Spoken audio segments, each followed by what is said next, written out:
Tonight, you drift into a world where the ice remembers more than we do, and Antarctica whispers the possibility of a forgotten first civilization. You take a slow breath, the kind that drifts in like a quiet wave at the edge of sleep, and you let it linger for a moment before it softens into the dim, blue imagination of tonight's story. Somewhere far to the south, farther than your sense of distance usually stretches, there waits a continent made of silence and secrets, and ice so old it feels like time itself is stacked in frozen pages. You're standing at the edge of it now, or at least your mind is wrapped in the kind of calm that only comes when the rest of the world finally lets go of your shoulders. A thin curtain of polar wind brushes past you, gentle for now, like Antarctica is politely checking whether you're ready to hear what it has buried. You're not entirely sure you are, but here you are anyway, shivering in a place where even daylight feels like a rumor most of the year. Somewhere over your left shoulder, a low sun hangs in the sky at an angle that makes it look like it's hesitating. You can understand why. This place is intimidating. Even your own breath looks unsure as it curls white into the air.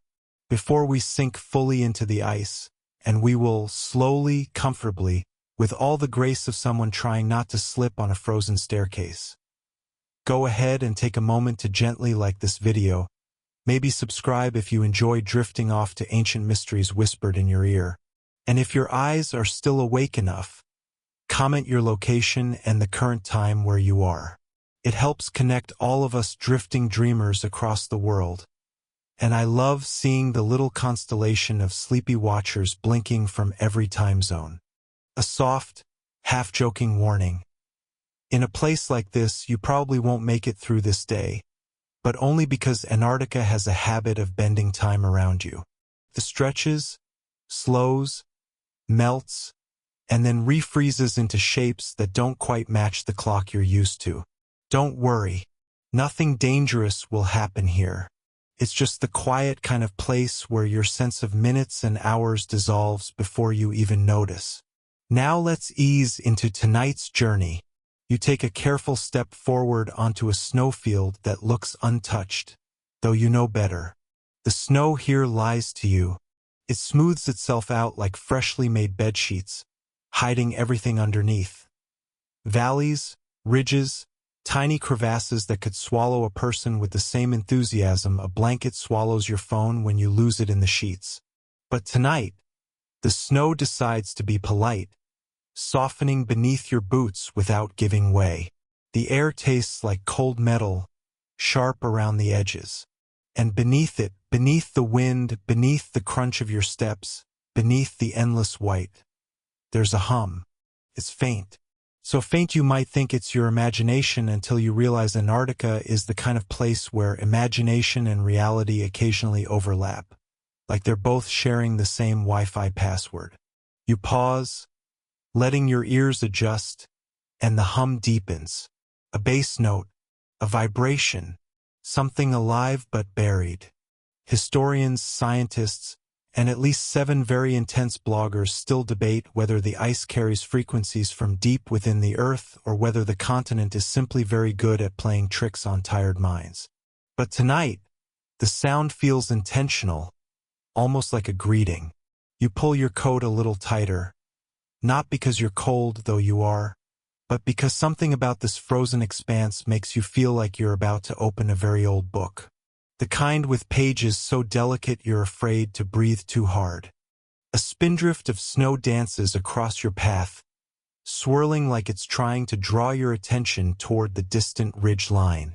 You step toward it, each movement slow and deliberate, the way people move in dreams when everything feels slightly underwater. As you climb a small incline, the horizon widens, and suddenly the landscape doesn't look empty anymore. It looks expectant, because this is Antarctica not as it exists in maps and satellite images, but as it exists in the quiet corners of speculation, where some claim the ice might be hiding the ruins of the first civilization on Earth. A place older than Sumer, older than Göbekli Tepe, older than anything carved or built or whispered by the earliest humans you learned about in school. The kind of place that shouldn't exist, but if it did, it would hide exactly where no one would look, under thousands of feet of ice that has been stubbornly growing for millions of years. You hear the hum again, this time deeper. You stop. The wind stops with you, as if holding its breath. And in that pause, in that eerie little pocket of silence, something strange happens. The ground beneath your feet warms ever so slightly. Not enough to melt anything, but enough that you realize you're standing on more than frozen water. You're standing on something that remembers heat. Of course, no reputable scientist would tell you the ice is heated by ancient technology. They would give you explanations involving geothermal vents or volcanic hotspots hiding under the sheet. And they're right, probably. But in a story like this, probably has the same weight as maybe, sometimes even less. You crouch down, gloved hand brushing the surface. The warmth vanishes instantly, like it flinched when you touched it. Almost shy, you straighten again, breathing slow, steady, letting your heartbeat match the slow rhythm of the southern wind. There, just for a moment, you catch sight of something dark under the snow, a geometric edge barely visible. A straight line where nature rarely draws one. Then the wind sighs again, covering it. But you saw it. A line carved by intention. And once you've seen something intentional in a place that's supposed to be untouched, your mind starts piecing together possibilities. Even the wildly improbable ones. Especially those. You keep walking. Far ahead, the sky begins to blush with a faint streak of polar light. Soft green ribbons drifting across the horizon. Moving so slowly it's like they're sleepy too. As they ripple, they cast subtle shadows over the snow, revealing hidden contours you missed before. And one of those shadows points toward a distant shape jutting out of the ice. Too tall to be a natural ridge, too symmetrical to be an accident. A structure, or the memory of one. You inhale the air so cold it tickles your throat. Tonight is going to be interesting, and possibly unsettling. But mostly interesting. You move toward the shape, your steps syncing with the low hum that seems to grow louder the closer you get. It doesn't feel ominous, just old. Older than the ice. Older than the world, you know. And the funny thing is, you start to feel oddly welcomed, as if this ancient thing has been waiting for someone, maybe anyone, to notice it again. The ground dips gently, guiding you toward a shallow valley. The wind softens, as though giving you space to hear what lies beneath the snow. You listen, and sure enough, the hum has a pattern now. Not music, not machinery, but rhythm. Slow, measured, like a heartbeat from a very different kind of creature, or a very different kind of civilization. A civilization that might have called this continent home long before the first human ever carved so much as a line in stone. You feel something like excitement, and also something like déjà vu, as if some part of you already knew this place was hiding stories, and you've simply arrived to collect them. The strange structure in the distance seems closer now, though you know you've only taken a few dozen steps. Antarctic distances do that to you. They compress and expand like someone keeps zooming the world in and out without warning. You pause to catch your breath, listening again. The hum is louder. And this time, unless it's your imagination, it sounds almost like a welcome. Or a warning. A gentle, sleepy, very polite warning. You take one more step, and the snow shifts beneath your foot with a soft crunch that echoes far deeper than it should. As if there's a hollow world beneath you, a hidden one, waiting, listening, remembering. You freeze, not physically, though the cold certainly tries, but in that instinctive, quiet way where your body pauses before your mind catches up. The snow beneath your boot feels different now. Not loose, not deep, but thin, like you've stepped on the crust of a pie without knowing what the filling is underneath. A dangerous analogy in Antarctica, but strangely comforting. You slowly shift your weight back, and the ground settles again. The hum softens too, pulsing gently as if acknowledging your cautious retreat. You straighten your posture, exhaling slowly, letting the tension slip from your shoulders one muscle at a time. Antarctica isn't trying to swallow you whole. Not tonight. Tonight it's simply adjusting, stretching, clearing its throat after hiding something for far too long. You take 2 careful steps backward, and the snow feels solid again. You glance toward the distant structure jutting out of the horizon. It hasn't moved, though it somehow looks more defined than it did a moment ago.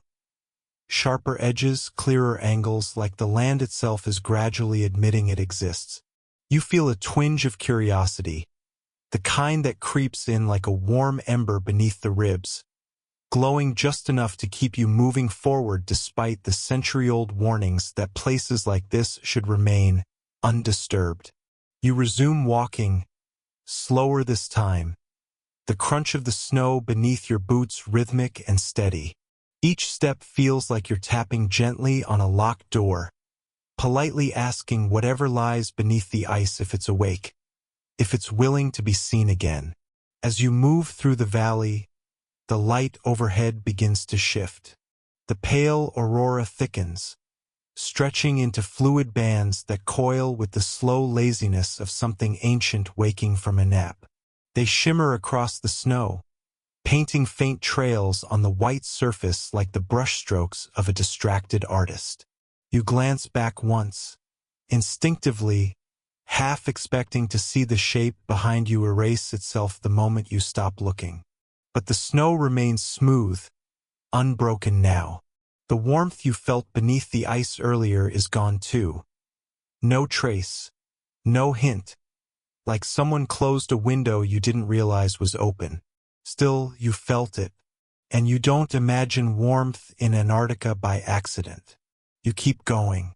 The wind rises again, soft but insistent, nudging you toward the shadowed ridge ahead.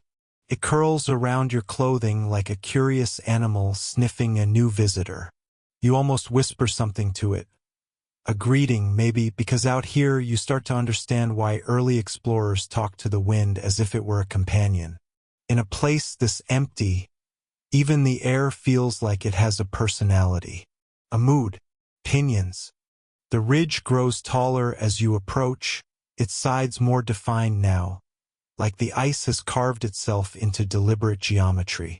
Smooth plains, sharp angles, a faint line that runs straight down its middle, a seam that feels too precise to be natural. Snow begins to thin as you get closer, revealing patches of ice beneath, translucent sheets that catch the aurora's green and blue glow like trapped gemstones. You see something dark embedded within one patch. A stone? No, stone doesn't reflect light like that. Not that color. Not with that glint of metallic sheen. You crouch again, brushing your glove lightly over the surface. The ice here is thick, several feet at least, but clarity flickers beneath it, shapes that flicker in and out of visibility depending on the angle of the light. Rectangles, lines, a lattice of some kind. You squint, trying to make sense of it because the pattern feels deliberate. It reminds you of a floor mosaic, or the top of a structure, a roof buried under eons of snow and frozen water. And with that realization, a subtle shiver ripples down your spine. Not fear, awe, the feeling of standing above something impossibly old. A civilization buried under ice, far older than it should be. Because here's your first historical fact for the night, delivered as gently as possible while you kneel in a frozen wasteland. Antarctica wasn't always covered in ice.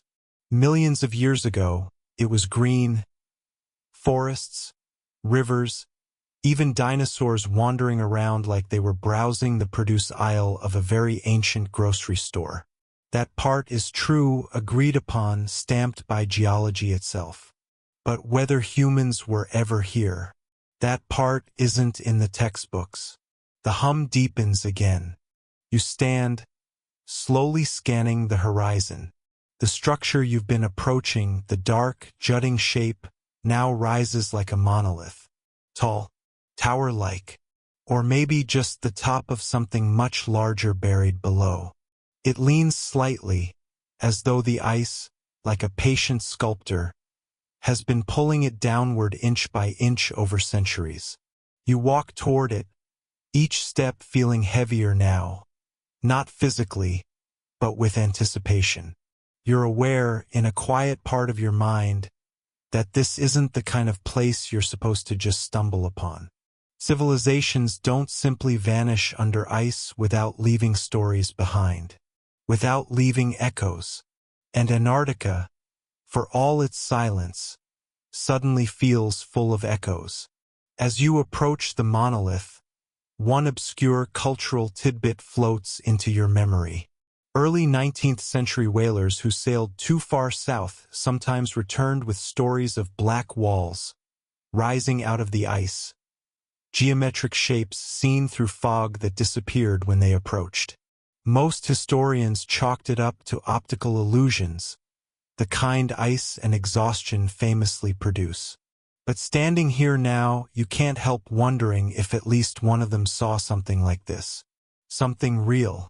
You place a hand against the monolith. It's cold, naturally, but not the biting cold you expect. More like something imitating ice rather than being ice. The surface is smooth, not slick like frozen water, but matte, almost porous. And beneath the cold you feel a faint vibration, like a deep, slow pulse. You keep your palm there, letting the hum travel through your glove into your skin. For a moment, the world falls quiet around you, and the hum phrases itself into something new. Not a heartbeat, pattern, a message, or maybe that's just your mind making meaning where none exists. Historians still debate whether ancient cultures encoded patterns in stone deliberately or whether humans are simply exceptionally good at finding significance in random shapes. But here, beneath your palm, the vibration feels too steady to be random. A gust of wind startles you slightly, pushing against your side. You pull your hand back, flexing your fingers, half expecting some kind of mark. There's nothing.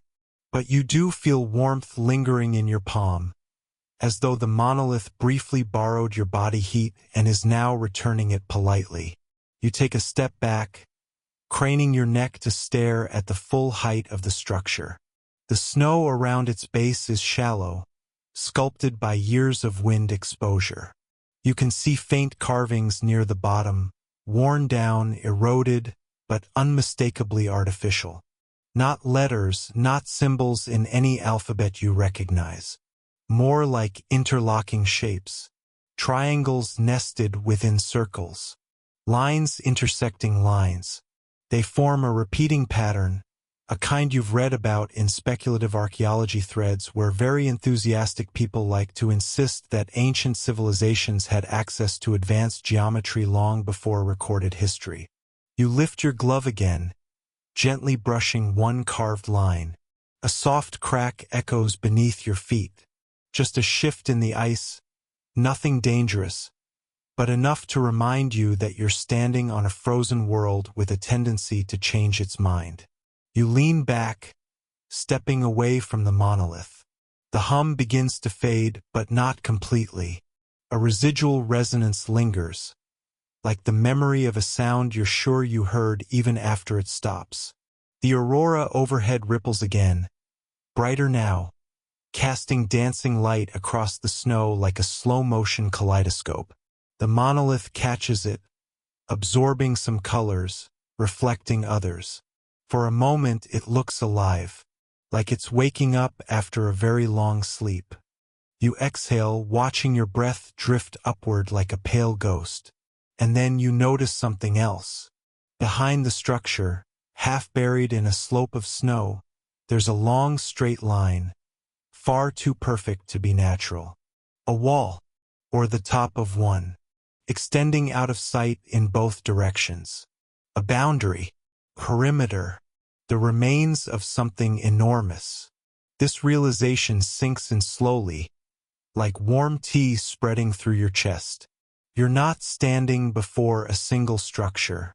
You're standing at the edge of a buried city. The thought is so surreal you let out a tiny laugh, half from nerves, half from disbelief. Of course, you mutter to yourself, because why wouldn't your relaxing nighttime journey place you on top of an ancient Antarctic metropolis? That's exactly the kind of soothing content people listen to while trying to fall asleep. The humor helps soften the weight of the moment, the way a timid joke sometimes breaks the tension before a big reveal in a story. And you're feeling the approach of a reveal, faint but growing, like footsteps crunching on snow behind a closed door. You turn your gaze toward the long buried wall again, tracing its direction.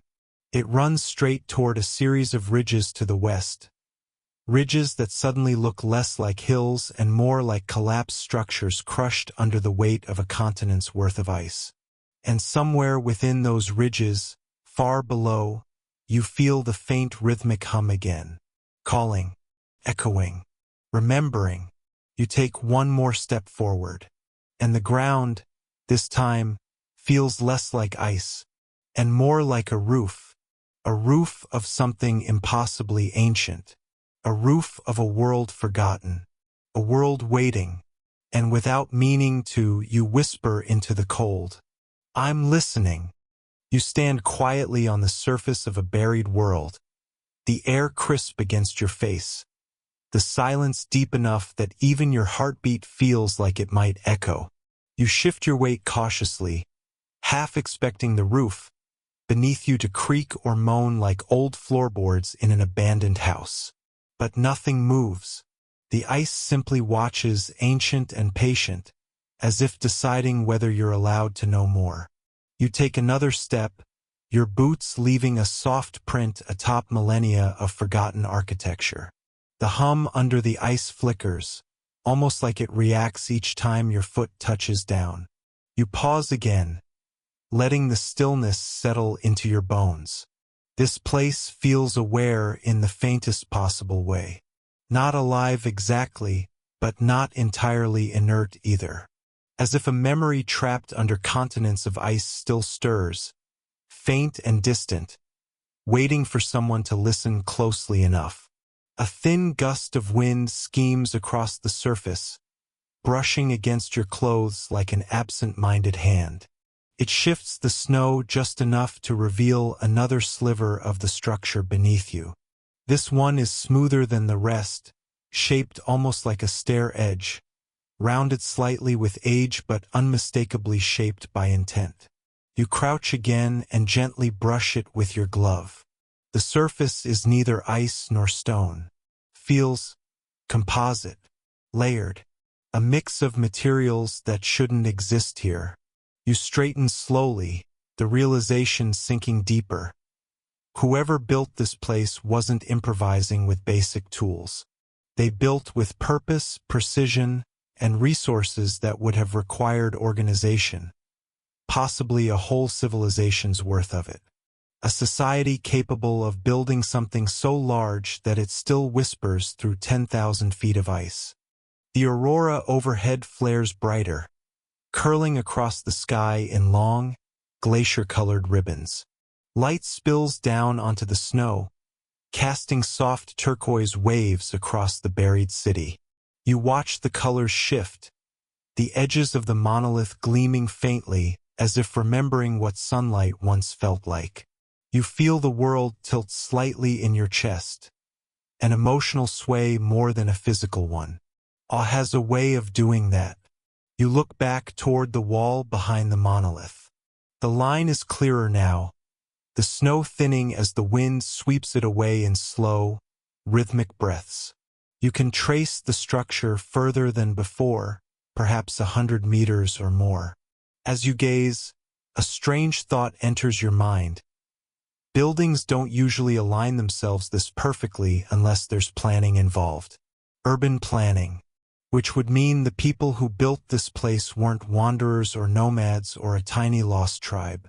They lived here, rooted here, built lives here, perhaps even raised families here. You imagine laughter echoing through hallways long buried, a sound that's been waiting centuries for fresh air. You keep walking along the surface, following the straight buried line. One careful step at a time. The wind hums at your side, steady and unfazed by your presence, as if it's always known someone would eventually return to this place. Your footprints trail behind you, weaving a simple path across an ancient city map hidden beneath the snow. You pause near the slight depression ahead. The snow dips gently, like the top of a dome or an archway buried beneath. You step closer and the air shifts again, warmer this time, almost imperceptibly.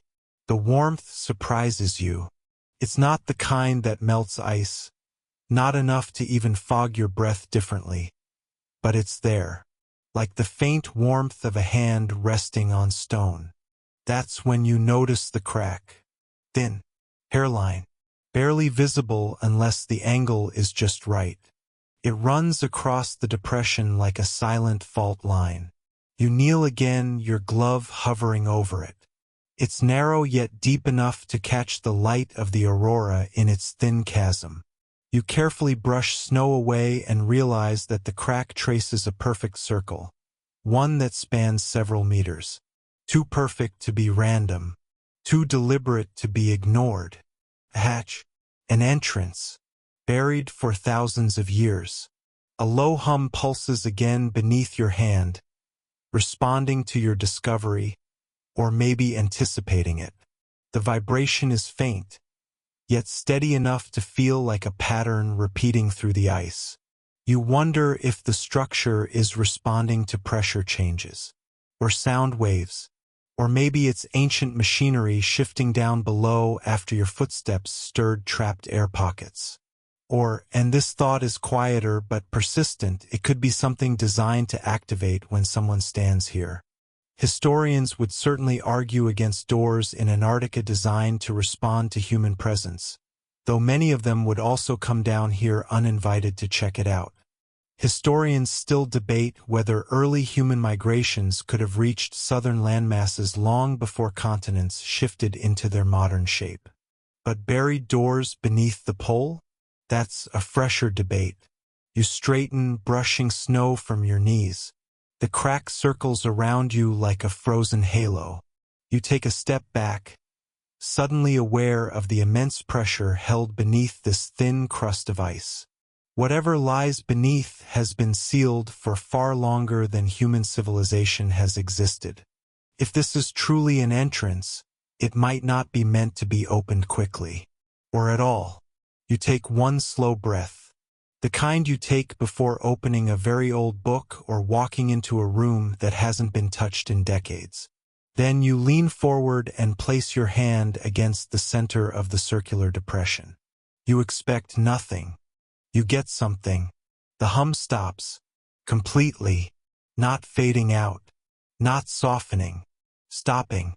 You blink into the sudden silence. It's the kind of silence that feels louder than sound. The absence crackles in the air, charged, waiting. And then the ground shudders gently beneath you, just once. A small tremor, subtle enough that if you weren't standing directly above it, you might not have noticed at all. But you do notice. It vibrates up your legs, into your chest. A quiet, compressed release of pressure, like something far below just exhaled. The wind slows, the aurora dims, the world holds still. You lift your hand and the hum returns. Stronger this time, rising in intensity like a frequency tuning itself. You step back, instinctively, your breath visible in the chilled air. The line of the crack begins to glow faintly, a soft bluish shimmer beneath the ice. Not bright, not dramatic, just enough to tell you one thing: this place is not fully asleep. You stare at the glowing ring, a cold bead of wonder forming in your chest. You whisper to yourself, I definitely was not prepared for this. Because sometimes even the bravest explorers need to admit they have absolutely no idea what they're doing. Still, curiosity tugs at you, persistent, gentle, asking you to stay. You take another step toward the circle when the snow shifts behind you, faint but clear, the sound of a soft crunch, like someone else just placed their foot on the ice. You turn. There's no one there, just wind, just snow, just silence. But the ground behind you looks slightly different, as if the snow settled around a shape that wasn't there before. You stare for several long, slow breaths. Perhaps it's nothing. Perhaps your mind is playing tricks. Humans are notorious for imagining companions in lonely places. Or maybe the ice itself moved. Antarctica has a habit of doing that without warning. The land beneath your feet is restless, always drifting, always cracking, always rewriting its own history beneath layers of frozen time. Still, the feeling lingers. You turn back toward the glowing circle. The hum has shifted again, this time into a lower frequency that vibrates faintly in your ribs. You place a hand over your chest, steadying yourself as the resonance settles deeper, like an old engine finding its rhythm. You step forward, closer to the circle. The glow intensifies, and then you notice something new. Symbols, faint, weathered, almost erased by centuries of ice. They circle the outer edge of the hatch, geometric forms similar to the ones carved into the monolith earlier. Triangles intersecting spirals. Lines that shift direction at impossible angles. Patterns that feel at once familiar and entirely alien. You kneel again, brushing snow from one symbol, tracing its curve. As you do, the hum softens, not weakening, but smoothing out, like the structure beneath recognizes the attention. The shape under your glove hums slightly warmer too, barely noticeable but real. You exhale. Something in this place remembers touch. You stay like that for a moment, quiet and still, kneeling atop the entrance to a city buried under the oldest ice on Earth. The aurora above shifts again, casting soft green waves across your hands. You feel the faint pulse beneath the symbols, steady and slow, like a heartbeat inside a mountain. You look up toward the horizon. The monolith stands dark and silent now, but less alone. You are no longer standing on just a ridge. You are standing at the threshold of an ancient doorway. And in the cold, patient quiet of Antarctica, it feels like the doorway is preparing to open. You wake slowly, the way you might surface from a long, warm dream, only instead of the comfort of a blanket or the knowledge that your phone alarm is about to betray you. You rise into a pale Antarctic dawn that feels like someone dimmed the sun to gentle nightlight mode. The air tastes faintly metallic, as if the wind brushed past something ancient before arriving at your face. Which, in this place, is entirely possible. You stretch, hearing your joints complain like medieval peasants drafted into cart-pulling duty, and you take a moment to remember where you are. Beneath your boots sits a landscape that looks empty but isn't. Beneath the ice lies a city, and beneath the city lies a question, and beneath the question lies something even stranger. That nagging sense that none of this should exist, and yet it does. Like when you see a cat open a door with the confidence of a middle manager. The early light glows across the ice, revealing the faint outline of the tunnel you discovered yesterday. The memory sharpens. The carvings, the impossible symbols, the hum that vibrated through the rock as if something deep below was listening. You take a slow breath, You're not entirely sure what you're about to walk back into, but you suspect it won't be boring. And if it is boring, well, at least it's historically significant boredom.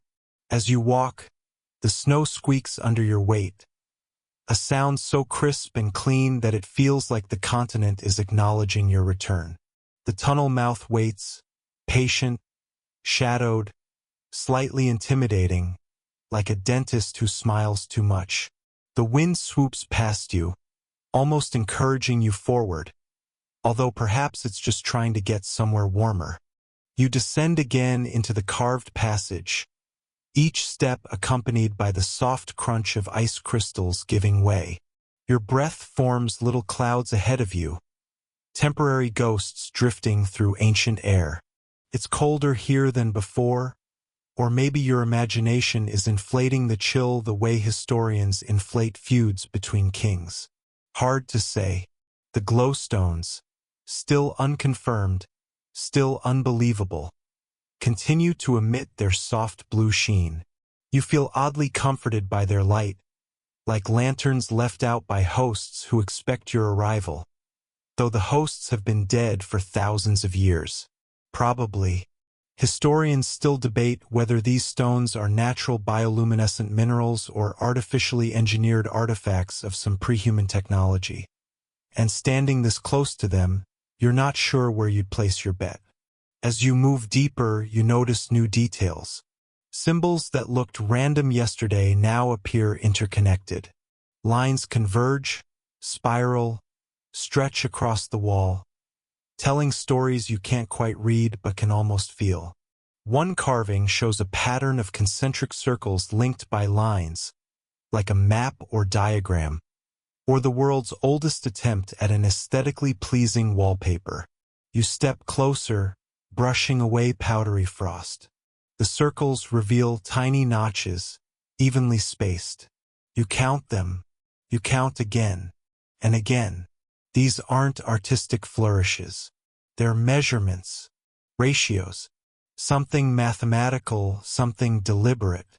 And tucked beneath them, barely visible without the glowstone's help, is a tiny engraving of what looks like a star map.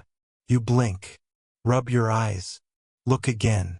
Not stars you recognize, not a pattern you've seen, but the layout reminds you of early Polynesian navigation charts, which recorded relative positions and movement patterns rather than literal depictions.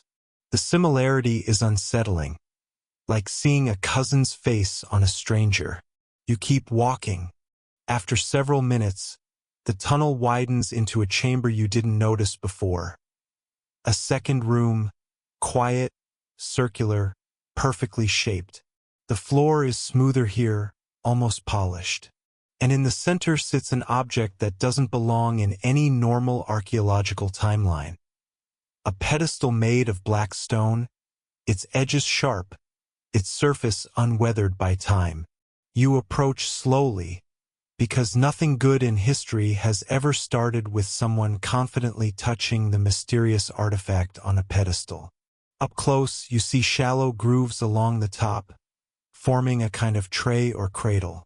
Something used to sit here, something important, something missing. Beside it, carved directly into the stone floor, is another pattern of circles and lines. But this time, the lines point downward, toward the earth beneath you. The implication settles in your chest like cold iron. Whatever was on the pedestal wasn't just a tool. It was a key. And if this was the key, then somewhere below lies the lock. A faint tremor runs through the floor, so light you wonder if you imagined it.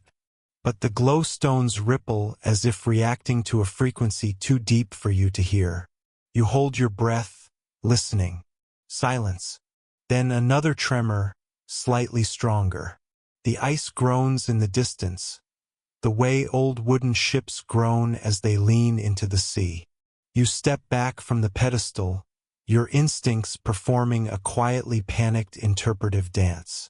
Something is waking up, or shifting, or remembering. You turn to leave, but before you step out of the chamber, Your eye catches on a carving near the entrance, one you hadn't noticed on the way in. A single figure stands at its center, arms raised, facing a swirling pattern above. Surrounding the figure are smaller shapes, people, tribes, communities. They gaze upward as if receiving something, some gift or knowledge. And above them all, etched with a level of precision no ice-bound civilization should possess, is a shape unmistakably representing Antarctica, without its ice. Rivers, coastlines, valleys, all exposed, all visible, all impossible.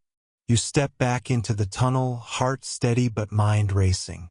The tremor returns, stronger now, echoing up through the soles of your boots. Something beneath the ice is waiting, and whether you're ready or not, you're heading toward it. You take one last look at the glowstones humming in the carved chamber, then gently whisper to yourself the line you really should have said before coming back here. You probably won't make it through this day.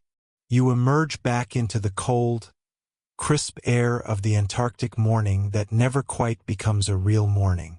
The sky has adopted its usual expression of eternal 4 a.m., a pale blue-gray gradient that feels personally offended by the concept of sunshine.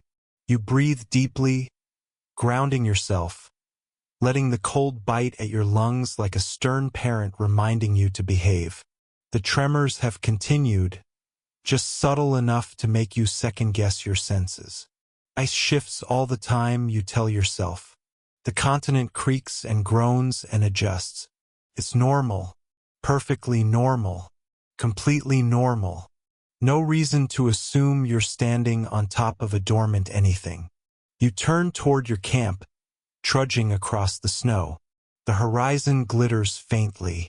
Your tent appears as a tiny splash of color in a world of white, an almost comical reminder that humans were not designed for this continent and yet arrived here anyway. Historically speaking, that's extremely on-brand.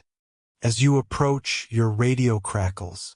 A voice breaks through the static, your colleague back at base, sounding slightly irritated, which is consistent with their personality and not at all reassuring. "Everything good on your end?" the voice asks. You look at the tunnel in the distance, the tremor under your boots, the pedestal that once held a key, the star maps depicting skies unknown, the ancient coastline of an Antarctica without ice. Yes, you lie. Everything's normal. There's a pause, as if the radio itself is judging your ability to convincingly deceive. Then your colleague replies, "Good." One of the sensors picked up a weird reading beneath the ice sheet. Probably a glitch, but let me know if you notice anything unusual. Unusual. You glance again at the tunnel. That's one word for it. You drop the radio inside the tent and sit on the edge of your sleeping bag, trying to map everything in your mind, as if a clear enough mental diagram will make the meaning snap into place. But the pieces refuse to form a simple picture. You recall the star map's strange pattern, the carvings of figures reaching upward, the diagrams indicating something deep below, the missing artifact, and that polished pedestal, too untouched, too intentional. A major historical fact nudges its way into your thoughts. Antarctica wasn't always a frozen wasteland. Tens of millions of years ago, it was forested, vibrant, teeming with life. But that's too old for any human civilization. Far too old. And yet the carvings didn't look like they belonged to a species that predated mammals by epochs. Unless they weren't carvings made millions of years ago. Unless they were made thousands of years ago, when Antarctica should have been covered in ice. You lie back on the sleeping bag, staring up at the tent fabric. The thought gnaws at you. If the carvings are the work of a civilization, and that's a massive if, they were either impossibly ancient or impossibly advanced. You recall a weird cultural tidbit from your studies. one of those obscure theories from fringe archaeologists who spend too much time in desert dig sites and not enough time in showers. Some believed that the earliest human cultures inherited knowledge from a lost society that existed before the last ice age. They spoke of a progenitor people, spread thinly across the planet, who possessed mathematics, astronomy, and architectural skill far beyond what early post-glacial societies should have known. They called it the first memory. And to mainstream historians, it was academic nonsense, the kind that got quietly laughed at during conferences. But now, as you replay the carvings in your mind, you're not laughing. Your tent trembles lightly. Another shift in the ice. Only this time, the tremor isn't subtle. It rolls beneath you, deeper, stronger, like something moving far below. You sit upright, steadying yourself. The air inside the tent shivers slightly, disturbed by vibrations the wind didn't cause. You step outside. The snow is still falling, gentle flakes drifting in slow motion. The world looks peaceful. Then you hear it. A faint, resonant hum coming from the direction of the tunnel. Not mechanical, not natural, something else. You walk toward it. Each step carries you closer to the sound, and the tremors grow more defined, more rhythmic. You feel them in your chest, not just your feet. The tunnel entrance is half-shadowed by drifting snow. The hum grows louder. You approach cautiously, as one approaches an animal you're not sure is asleep or pretending to be asleep. Inside, the glowstones pulse with soft blue light, slowly brightening, then dimming, like a heartbeat. You stand in the entrance, listening, feeling, trying not to jump to conclusions. Historians still debate whether ancient civilizations developed early forms of frequency-based communication, and normally, that debate feels like a safe, distant, scholarly argument. But right now, standing inside a humming ice tunnel built by hands you cannot place in any timeline, the debate feels far more urgent. You step deeper. The hum resonates through the walls, forming subtle harmonics that shift as you move. It's as if the stones are responding to your presence, or reacting to something else entirely. You reach the chamber with the pedestal, and there, for the first time, you notice something new. Directly beneath the pedestal, the stone floor is glowing faintly. A circular outline, thin, precise, now visible where before there was nothing. You kneel, brush away the frost. Beneath your hand, the stone is warm. The outline pulses. The hum deepens. And then, with the gentlest shudder, the circle begins to rotate. Only a few millimeters, but enough to send a chill racing down your spine. Something is unlocking. You stand quickly. Step back. The glowstones intensify, flooding the chamber in blue-white light.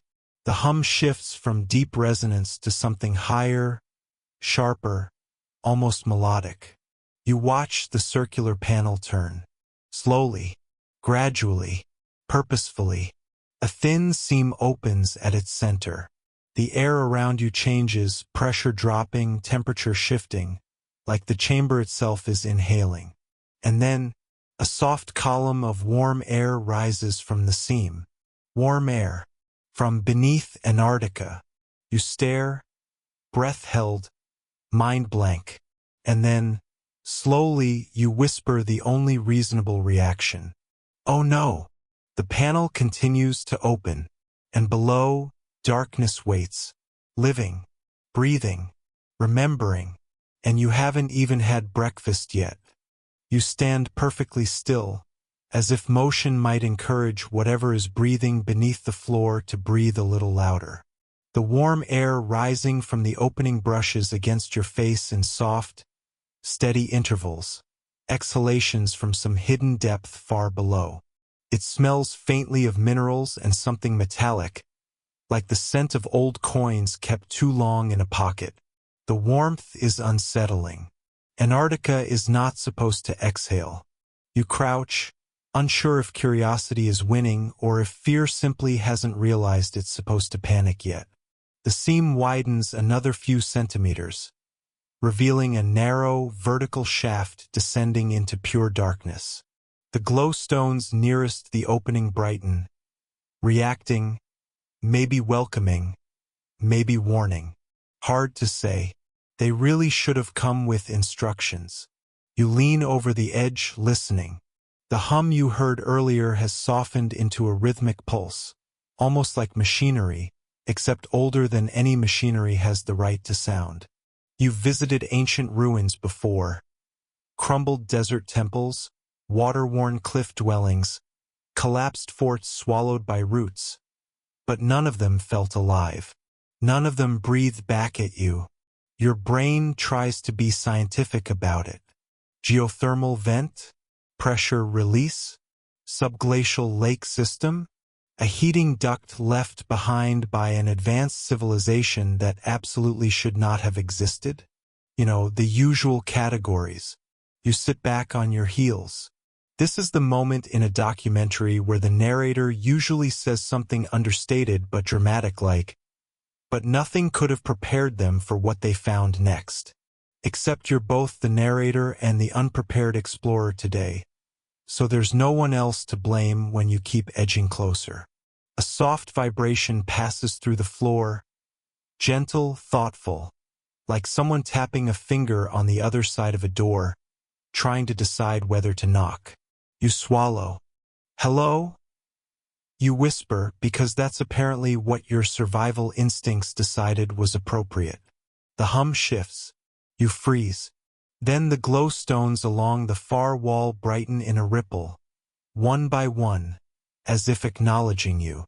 You can't decide if it feels like a greeting or an alert.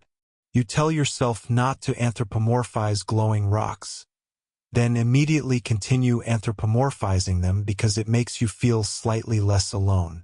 You shine your headlamp down the shaft. The beam disappears into nothing. Not mist, not dust, just absence. A darkness so deep it feels physical. You sit back and consider your options. Option A. Leave immediately, seal the tunnel, pretend none of this ever happened. Write a paper about penguin migration patterns instead. Option B. Report this discovery to your colleagues. Become the subject of 3 different committees, get politely sidelined, and watch the whole project drown in funding delays. Option C. Climb into the mysterious, ancient shaft glowing in defiance of all geological timelines with no backup, no plan, and no guarantee that you will land anywhere you can pronounce. Naturally, option C is the one your feet begin walking toward. Historians still debate whether early explorers were brave or simply bad at recognizing danger. In this moment, you feel like a proud continuation of that tradition. You lower yourself toward the shaft, gripping the edges. The stone is warm beneath your gloves. That warmth annoys you. Antarctica shouldn't be warm anywhere except inside a research station's poorly ventilated corner near the heater. You pull out your harness and rope because even reckless people enjoy not dying, and secure the line around a carved protrusion that looks structurally sound enough. You test the weight. It holds. For now. With a deep inhale, you begin your descent. The darkness closes around you immediately, swallowing the last hints of surface light. The glowstones above fade into a faint halo. You rappel slowly, letting the rope hiss softly through your gloves. Each movement deliberate. 10 meters, 20, 30. The shaft walls begin to change. What was plain stone becomes smooth, with faint geometric patterns traced along its length. Spirals, straight lines, cross-sections that resemble blueprints. The designs echo the carvings you saw above, but here they're more refined, more purposeful, as though the surface chamber was a sketch and this is the final draft. You reach a ledge wide enough to stand on. Your boots touch down with a quiet thud. You detach your harness and look around, heart tapping gently against your ribs like a polite guest knocking at an overly ancient door. The ledge curves into a tunnel that slopes downward. Unlike the upper passages, this one glows faintly on its own. No glowstones, no embedded crystals. The walls themselves emit a pale light, soft, steady, comforting in a this shouldn't exist way. You step inside. The hum grows clearer, no longer deep resonance but a layered, melodic vibration, like wind passing through a massive instrument hidden far below. You keep walking, your breath slow, your steps muted, your curiosity annoyingly stronger than your sense of self-preservation. A few minutes later, you enter another chamber, this one larger, circular, and warmer. In the center stands a tall structure, tapered, elegant, shaped like a pillar that decided it wanted to be a sculpture. You approach cautiously. The pillar's surface gleams with intricate patterns. Not carvings, something etched into the material itself. You reach out, touch it gently. The surface responds with a soft pulse beneath your fingertips. You jerk back. The pulse repeats, calmer this time, as if reassuring you. The rhythmic hum shifts to match it, sinking for a brief moment. You stare. This pillar is not just decorative. It's part of a system still running, still waiting, still awake. You take a step back, one shaky breath pulling through your lungs. A weird cultural tidbit flickers across your memory, an old myth from several indigenous coastal cultures, describing ancient beings who built structures that lived like trees and remembered like stones. Scholars dismiss the tales as metaphors. But what if metaphors were memories? You look at the pillar again, feeling its faint warmth radiate outward. If this civilization built technology that behaves like organic structures, then everything you thought you knew about ancient human capability is about to be rewritten. You rest a hand on the wall, pulses once more, and then, as though triggered by your presence, the floor beneath the pillar begins to shift. Slowly, deliberately, and with mechanical precision, the pillar sinks, revealing stairs spiral downward into deeper darkness. You sigh, already knowing you're going to follow, and mutter with resigned sarcasm, "Sure, stairs. Why not? Of course we're doing this." And down you go, deeper into the living, humming, impossible structure beneath Antarctica. Deeper into the place that never wanted to be found. Your descent feels endless, not in a dramatic, haunted catacombs way, but in the tired, did I really choose academia for this? Way. The stairs curve gently, perfectly uniform, lit from below by that same soft glow that radiates from the walls. You run your hand along one of the surfaces, feeling the warmth, the faint hum, the impossible craftsmanship. The stone, or what you're calling stone for lack of a better word, feels neither mineral nor metal. Feels grown. Historians would have a field day arguing about this, assuming historians ever get to see it. You imagine the eventual arguments. One camp insisting it's a natural geological phenomenon, another asserting some extinct megafauna built it, and a third group that shows up to conferences only to whisper alien before vanishing behind the free coffee table. Your boots tap rhythmically against the steps as you continue downward. Your breath fogs slightly, even though the air is warmer than any subterranean chamber should be in Antarctica. You hear water somewhere, not dripping, but moving, like a slow, subterranean river shifting through unseen channels. After several minutes, the stairs open into a hallway long, straight, and astonishingly smooth, as if carved by a laser. The walls glow faintly, illuminating intricate murals along both sides. You step forward, your eyes adjusting, your heartbeat steady but alert. The murals depict figures, tall, robed, stylized. Not realistic, but symbolic. Their proportions are elongated, their gestures sweeping, their heads surrounded by halo-like arcs of lines. You don't know if these represent actual beings or mythological archetypes. In one mural, the tall figures stand around a spherical object, glowing, radiating waves outward. Some kind of energy, knowledge, power? You can't tell. And in front of the figures are smaller people, humans, kneeling, receiving something. You step closer. The humans depicted look recognizable. Proportions similar to modern humans, though simplified. And the tall figures hover above them in a way that suggests hierarchy, or perhaps mentorship. A subtle cold prickle moves across your scalp. If this interpretation is correct, then this mural suggests a transfer of knowledge. From them to early humans. You exhale slowly, trying to stay calm. Historians still debate whether contact myths, stories of gods descending from the sky or emerging from oceans, were purely metaphor or embellished retellings of very real encounters with outsiders. Usually, you chalk such stories up to myth-making. But here, where a glowing underground city hums beneath ancient ice, you begin to wonder. You move further down the hall, scanning more murals.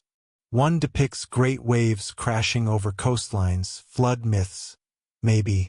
Another shows mountains collapsing. Another shows the tall figures retreating underground, beneath a great sheet of ice.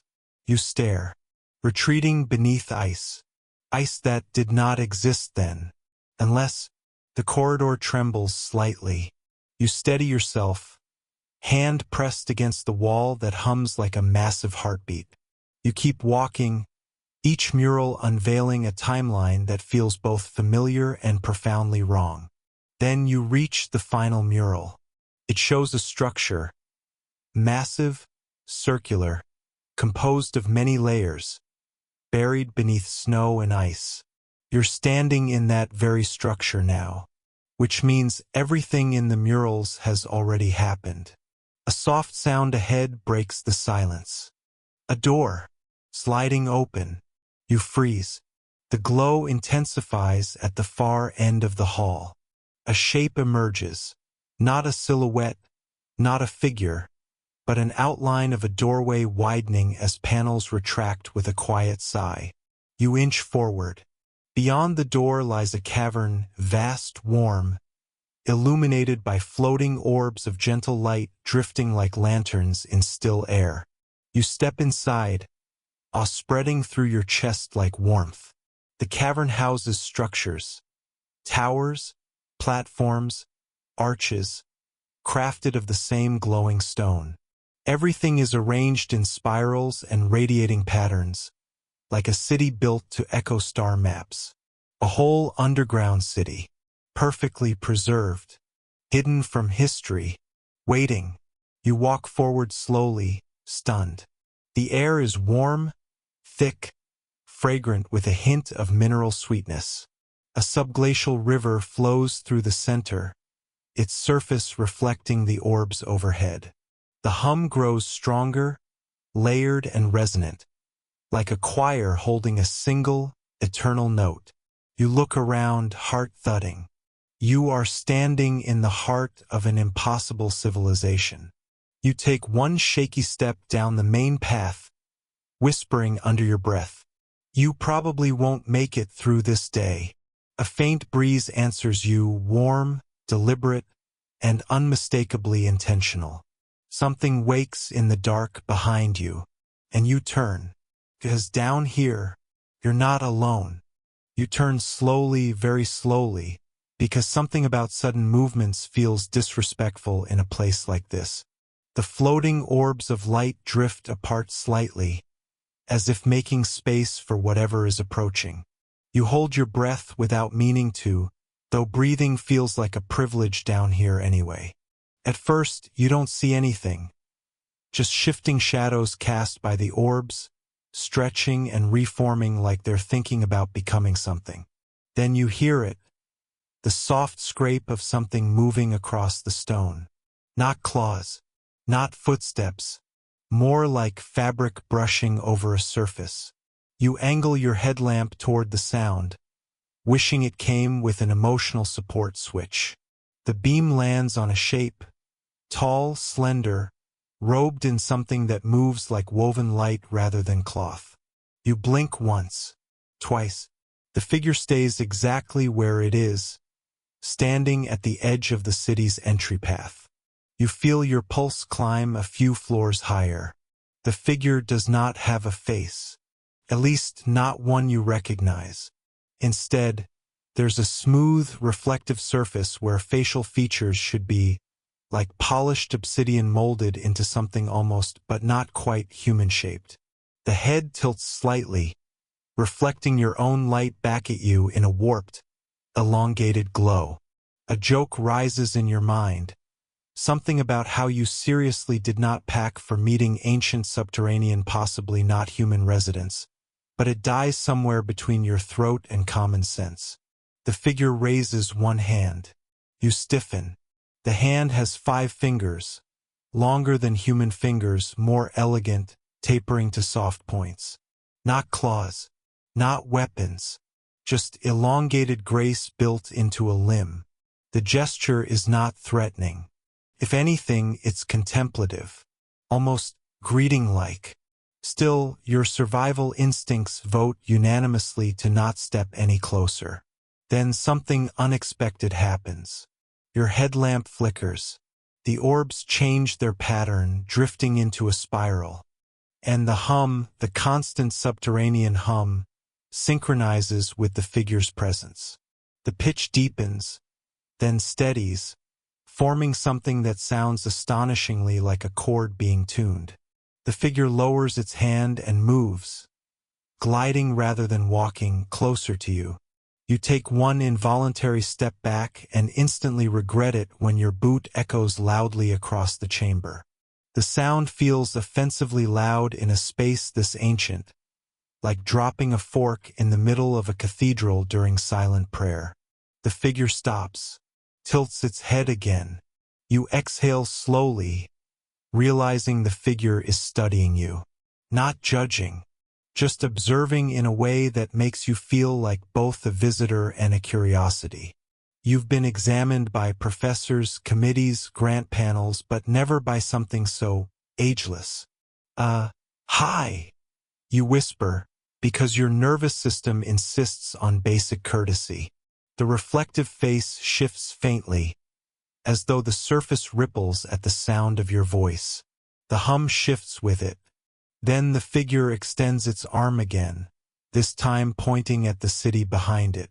The motion is unmistakable. An invitation. You swallow. I'm guessing you want me to follow? The figure turns and drifts forward, not waiting for approval, not forcing you, simply expecting you to come. The decision is yours.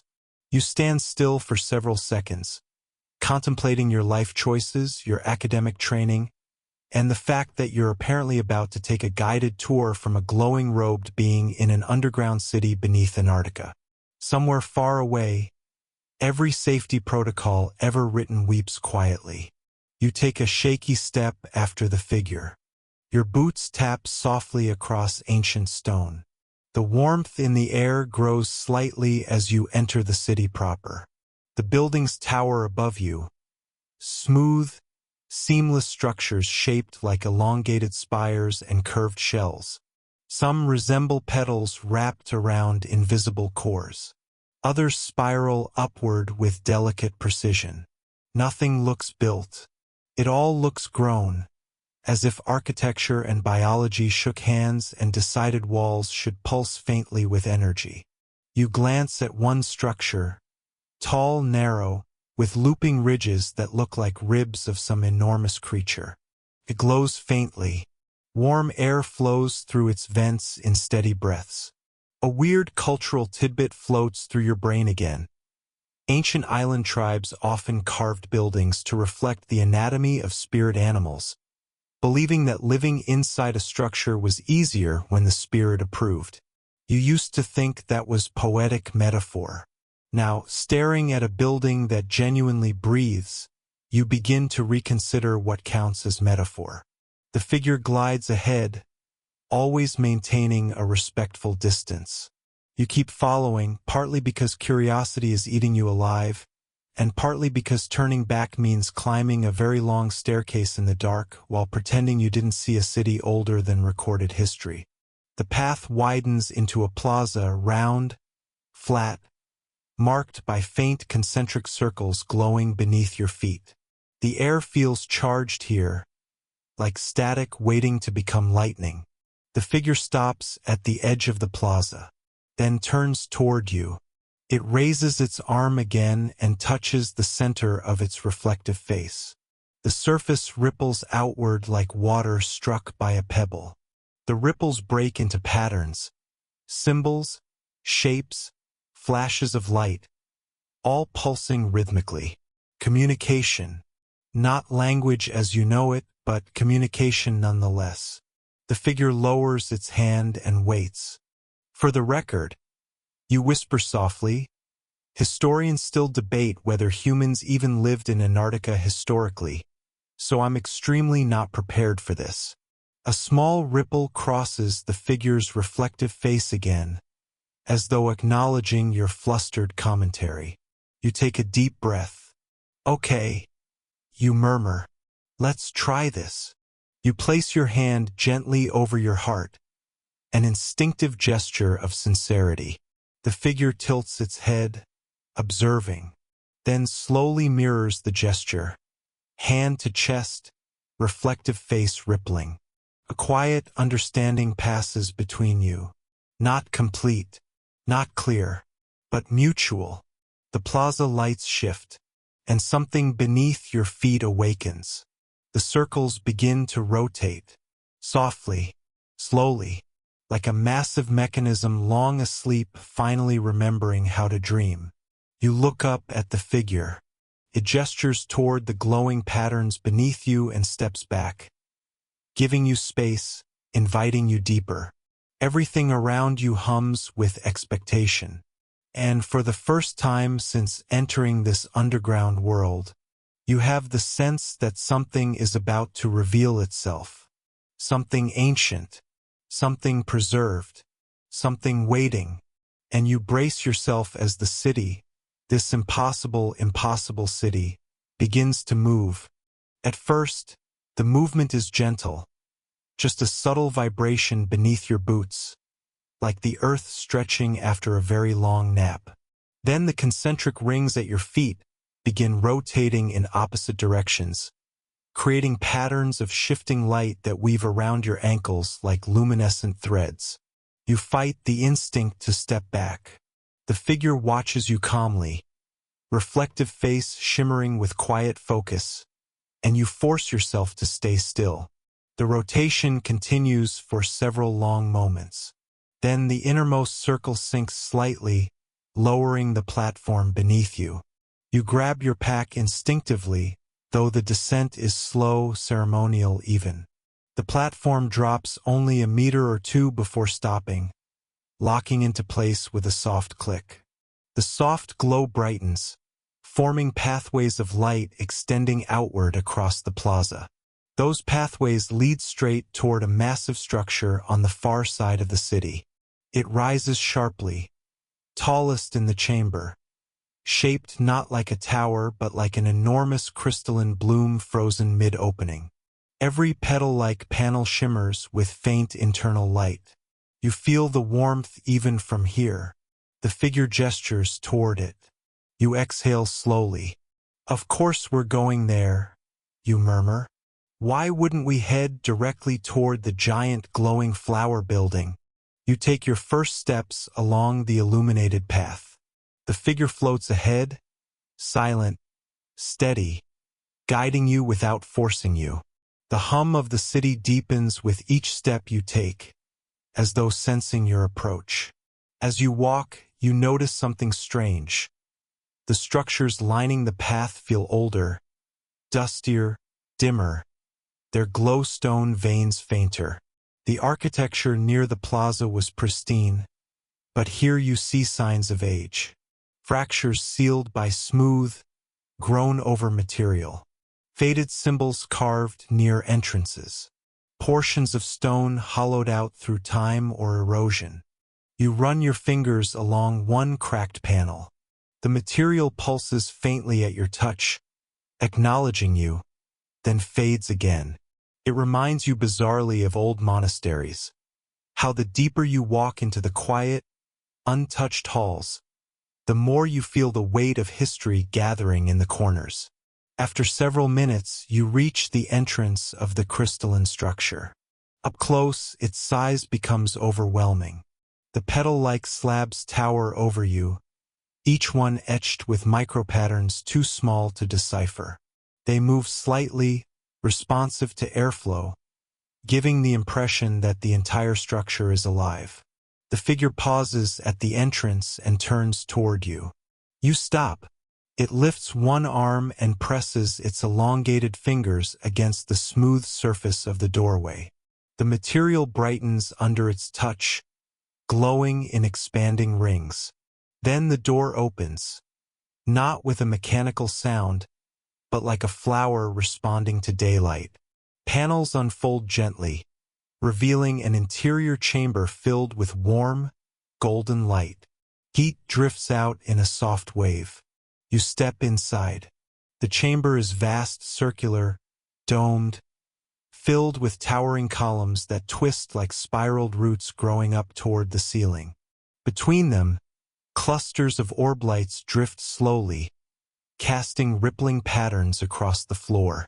At the center stands a platform, flat, wide, ringed with small, delicate mechanisms shaped like petals.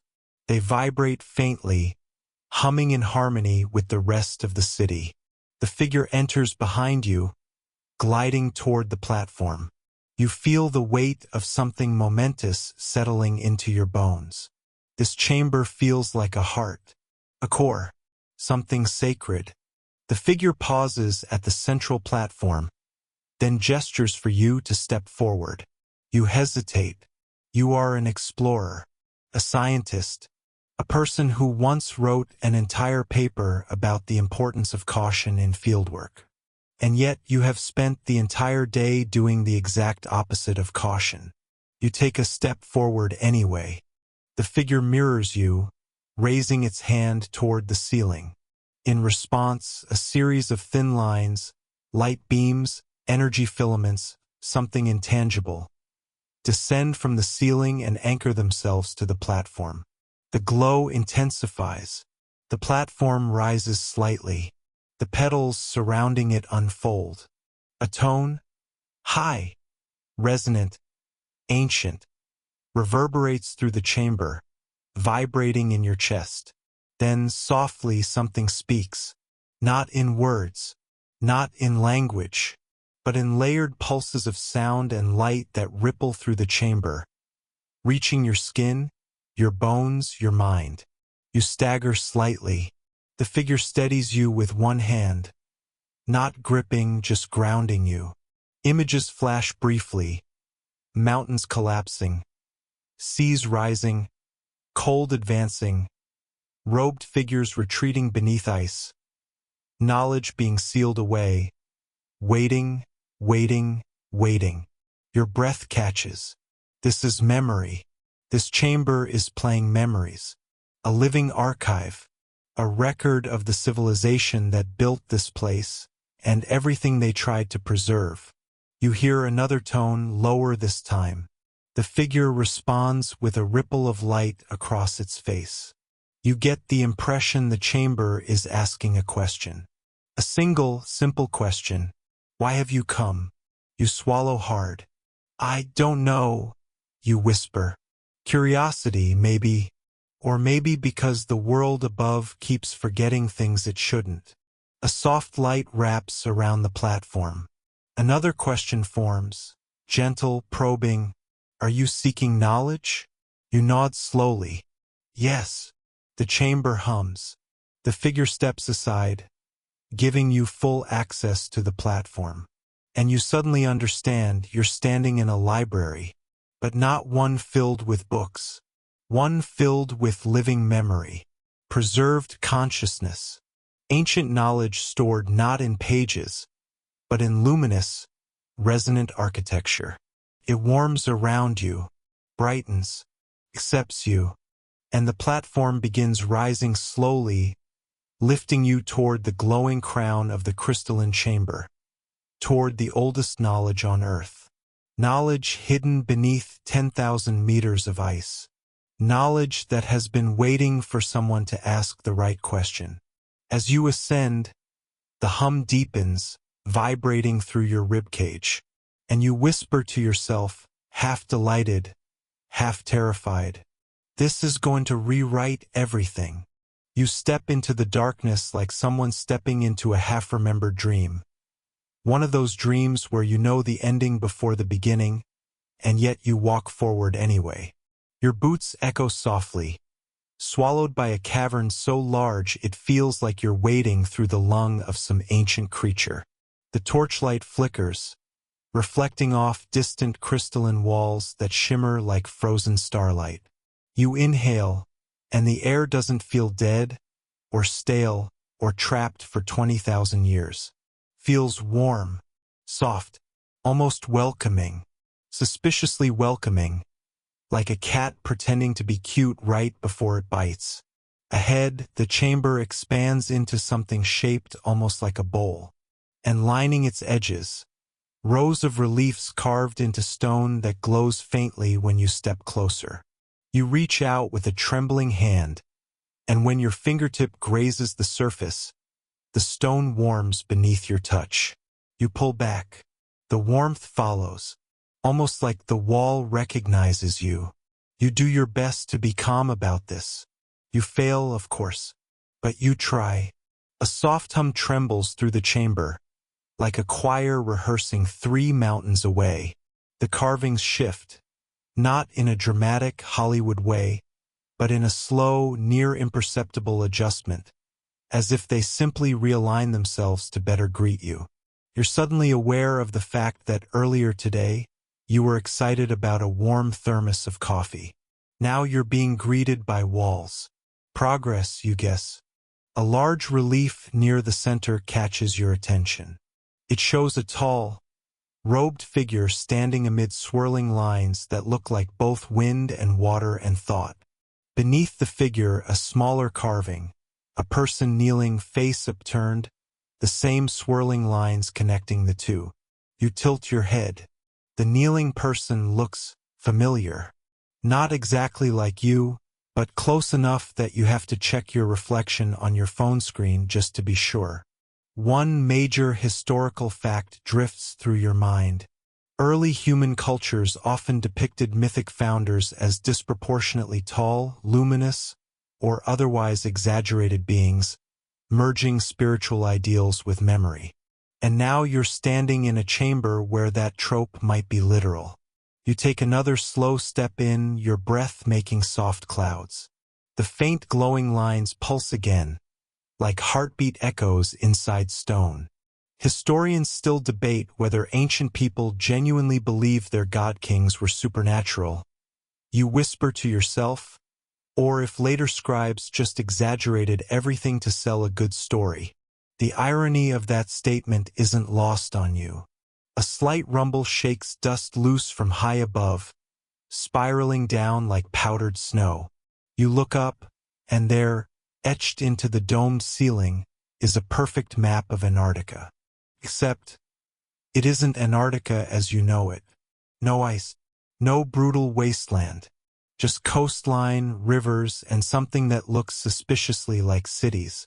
At the southern edge, a symbol repeats over and over, an eye within a circle, the same as the medallion you saw earlier, the same as the pattern stamped into the walls you brushed with your hand, the same motif that has been quietly following you since Section 1 like a polite ancient stalker.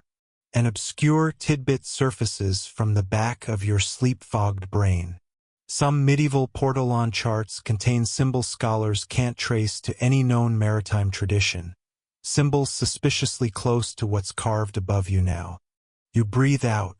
The chamber answers with a deeper hum. You step forward until you reach the center, where a shallow depression forms an almost perfect circle. A dais? A stage? Portal? You try not to choose the scariest option, but your imagination is uncooperative. Another pulse travels through the stone. The carvings flare. The hum deepens. You, meanwhile, begin rethinking every decision you made this week. A soft light rises from the circle beneath your boots, painting the chamber in gentle gold. For a moment, just a moment, you feel as though something vast is looking at you. Not threatening, not invasive, just curious. You whisper, "Please don't ask me for a sacrifice. I'm really tired." The chamber, mercifully, does nothing of the sort. Instead, a column of faint light shoots up from the circle, strikes the ceiling map, and creates a glowing line pointing toward a region near the buried mountains you passed earlier. A direction, a destination, a next step. So much for resting.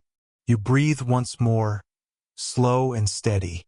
Now the chamber hums in harmony, as if acknowledging your choice. You step back from the circle. The light dims, the warmth fades, but the feeling of being recognized, that stays. You leave the chamber behind, though it doesn't feel like you're leaving so much as being gently escorted out. The light fades behind you, and the corridor ahead glows with a faint blue-gray luminescence that seems baked into this entire ancient underground world. The air grows colder again. Not unfriendly, just practical. Like the temperature setting in a museum that really doesn't want its artifacts to warp. You walk forward, and the corridor stretches long and straight, so precise it looks less carved than engineered. Every few steps, your boots crunch over fine frost, echoing softly in the quiet. You keep looking over your shoulder just to make sure the chamber isn't following you like a polite ghost. It isn't. Probably. The corridor walls are lined with repeating symbols. Some resemble star maps. Others look like mathematical sequences or geometric diagrams. One in particular catches your eye. A set of concentric circles linked by curved lines, almost like a map of gravitational fields. You stare at it for a moment too long. It stares back. Or at least it feels that way. You move on quickly, pretending to be brave, your specialty. A mild joke tries to bubble up in your brain. If this truly is the first civilization on Earth, they apparently invented anxiety long before humanity ever did. You keep walking, and eventually the corridor opens into a wider passage. Here, the walls are covered not in symbols but murals. Painted figures moving through landscapes that don't resemble Antarctica at all. Warm valleys, rivers, forest buildings with curved roofs and glowing windows.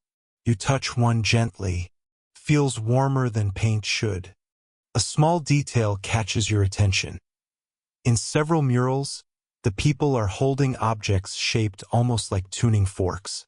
They aim them at stone monoliths, causing ripples, literal ripples, to vibrate through the air.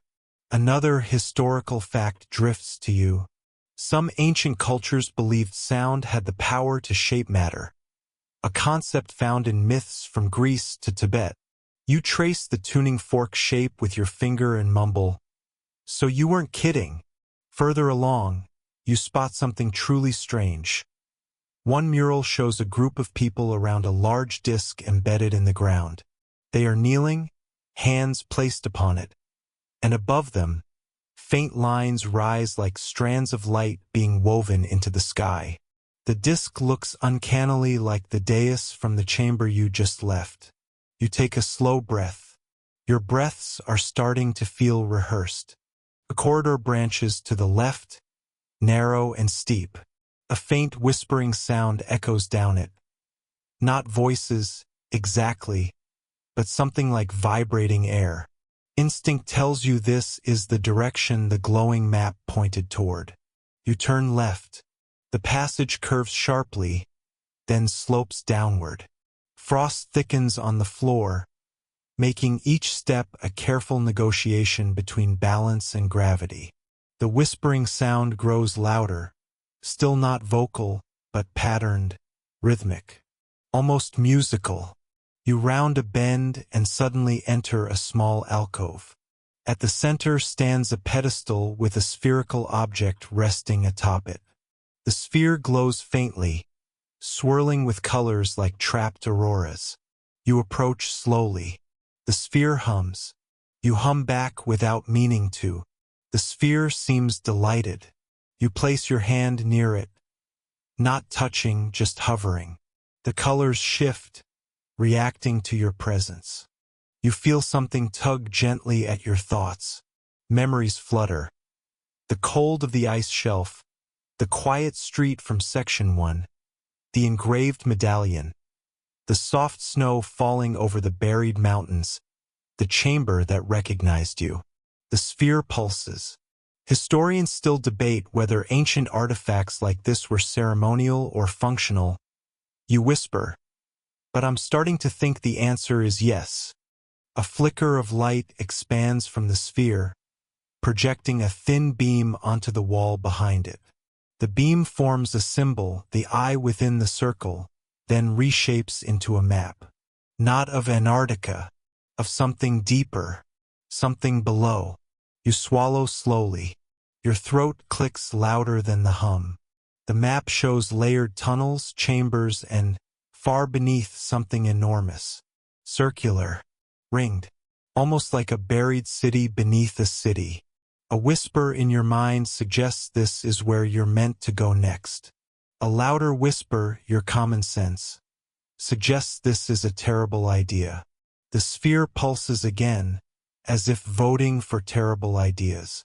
You sigh. Of course you're going. You step back from the pedestal. The light retracts. The humming fades. You turn toward the deeper tunnel. The walls tremble very softly, as though the entire place is sighing or waking up. You whisper a final, quiet thought into the frost-filled air. Well, so much for keeping this trip simple. And then you begin your descent into the oldest layer, the deepest chamber, the secret the ice has guarded the longest, the place where the first civilization may still be waiting. You begin your descent the way anyone would, cautiously, with a quiet internal monologue questioning every life decision that has led you into a glowing underground tunnel beneath Antarctica. The frost crunches under your boots with a kind of delicate defiance, as if it disapproves of your presence but is too polite to say so.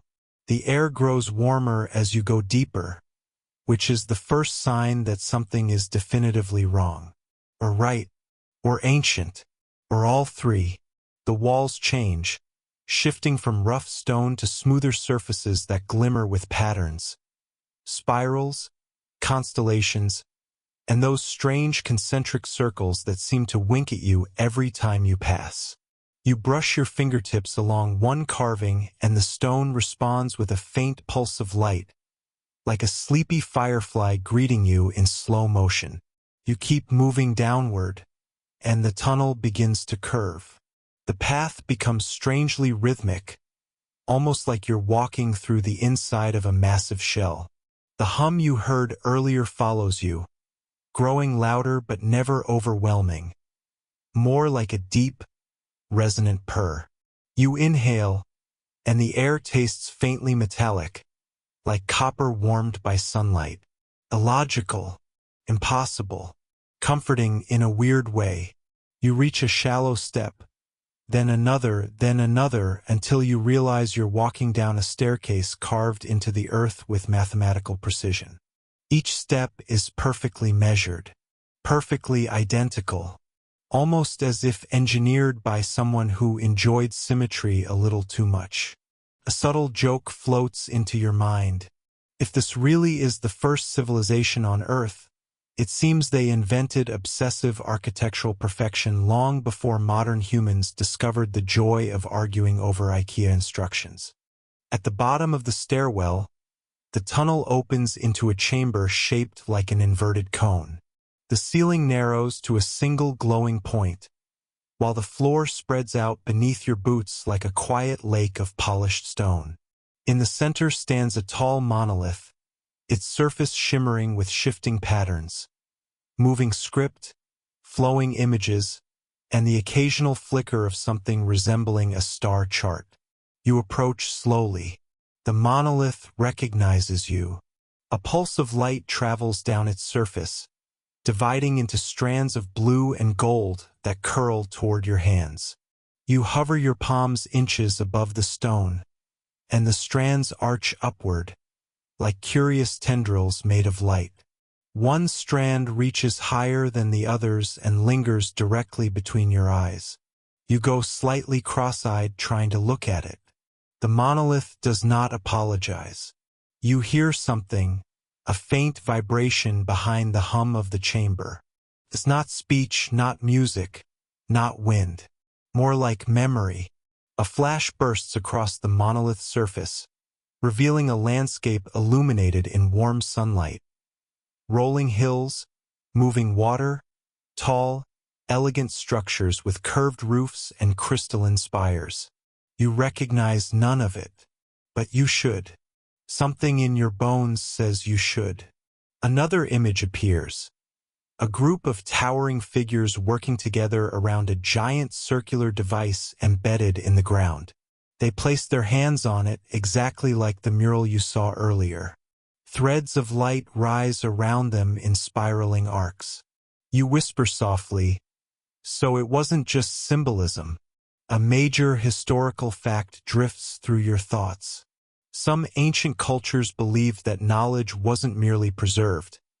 It was embedded in the landscape itself, waiting for those capable of unlocking it. The monolith pulses again.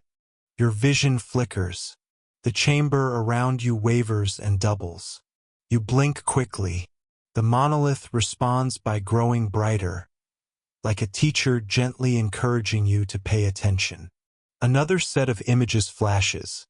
A coastline you can't identify, a structure buried under ice, a circular gate, and a set of glyphs arranged in a sequence. The sequence looks almost like instructions, coordinates, recipes for cosmic soup. Historians would love this, or argue about it, probably both. A quiet sentence floats through your mind. Historians still debate whether early civilizations shared knowledge globally, or whether similarities in distant cultures were simply coincidence. The monolith flickers at the word coincidence in what might be offended disagreement. You step back a little. The hum in the chamber shifts, becoming slower, deeper, like a heartbeat that has decided to trust you. Another doorway opens behind the monolith, not loudly, not dramatically. The stone simply folds like fabric rearranging itself. A warm glow spills from the newly revealed corridor. You take a deep breath. You take a second one because the first wasn't convincing. Then you begin walking toward the glowing threshold. Somewhere behind you, the monolith dims, as if nodding in silent approval. The corridor beyond the folding wall narrows, then widens again, then narrows once more, like it can't decide whether it wants to be intimidating or welcoming. You run your hand along the wall as you walk, feeling the faint vibrations humming beneath the smooth stone. Eventually, the corridor opens into a vast circular hall. You freeze. This is not a library you've ever seen. There are no shelves, no scrolls, no tablets, no dusty tomes or librarians glaring over spectacles. Instead, floating throughout the chamber are orbs, some small, some massive, each glowing with gentle light. They drift slowly, pulsing softly like living creatures. You take a cautious step inside. Then another. The floor responds with a faint ripple, like water reacting to a pebble. An orb drifts toward you, settling a few feet away. Swirls of light move within it, shifting and reforming like clouds dancing inside a glass sphere. You raise your hand slightly. The orb brightens, inviting you closer. When you step into its glow, the world around you dissolves. Not painfully, more like sinking into a warm memory. Suddenly, you are standing in a landscape that feels simultaneously alien and familiar. Rolling green terraces, a clear river, and towering structures of crystalline stone. Tall figures move through the environment, their gestures smooth, their movements purposeful. You try to focus, but the vision flickers at the edges, like a dream fraying. Another historical fact surfaces. The oldest surviving libraries in human history often included spaces where knowledge was transmitted orally or visually, far beyond written text. This, whatever this is, seems to be the ultimate form of that tradition. The image shifts, showing a group of individuals gathered around a circular platform.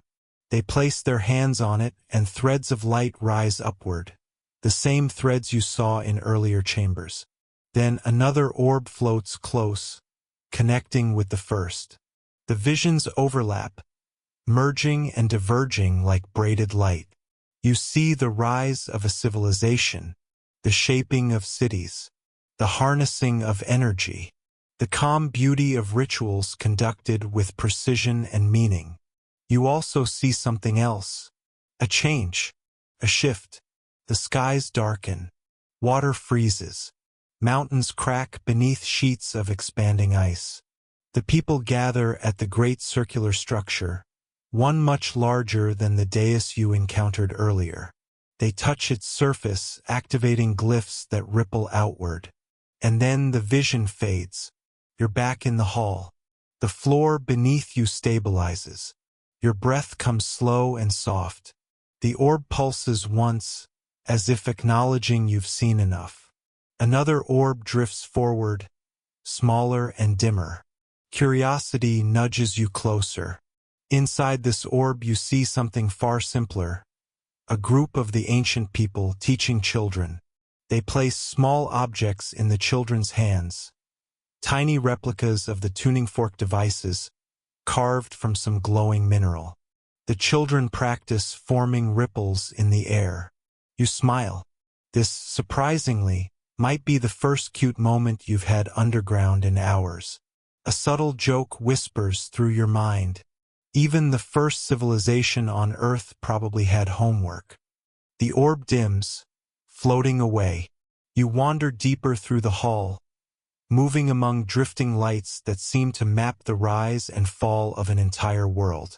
Some orbs glow bright with triumph, others dim with loss. One orb shows a familiar symbol, the eye within the circle. A temple?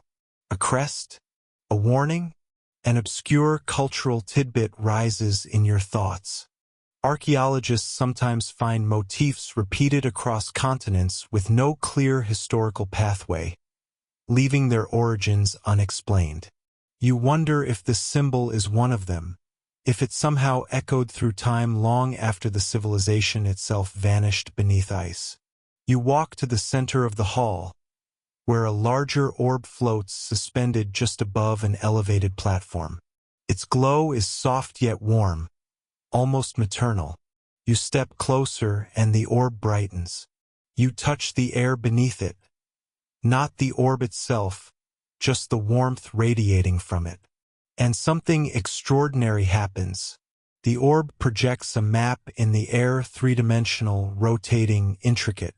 Not of Antarctica, not of Earth, but of a network, a system, lines of travel, energy pathways, structures buried deep underground. A web older than the ice, older than recorded history, older than every myth humans have ever told themselves about beginnings. You blink. The projection refocuses. At the far edge of the web, beneath the deepest layers, you see it, a central structure, circular, massive, dormant, or waiting. You realize this library has been showing you the same message in a dozen different ways. You're not at the end. You're only at the threshold. You step back. The orb dims. The hall's hum grows slightly deeper, as if giving you permission to leave or encouraging you to continue. You turn toward the far doorway, ready to descend to the next layer. You whisper softly into the shimmering air, "Okay, I'm listening." And then you continue forward, toward whatever sleeps beneath the oldest ice on Earth. You step into a narrowing passageway that curves gently downward, wrapped in soft golden light that seems to breathe along the walls.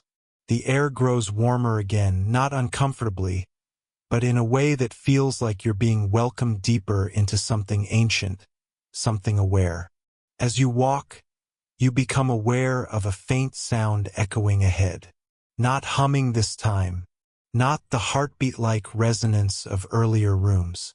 This sound is lighter, airier, almost like wind, but that shouldn't be possible this far underground.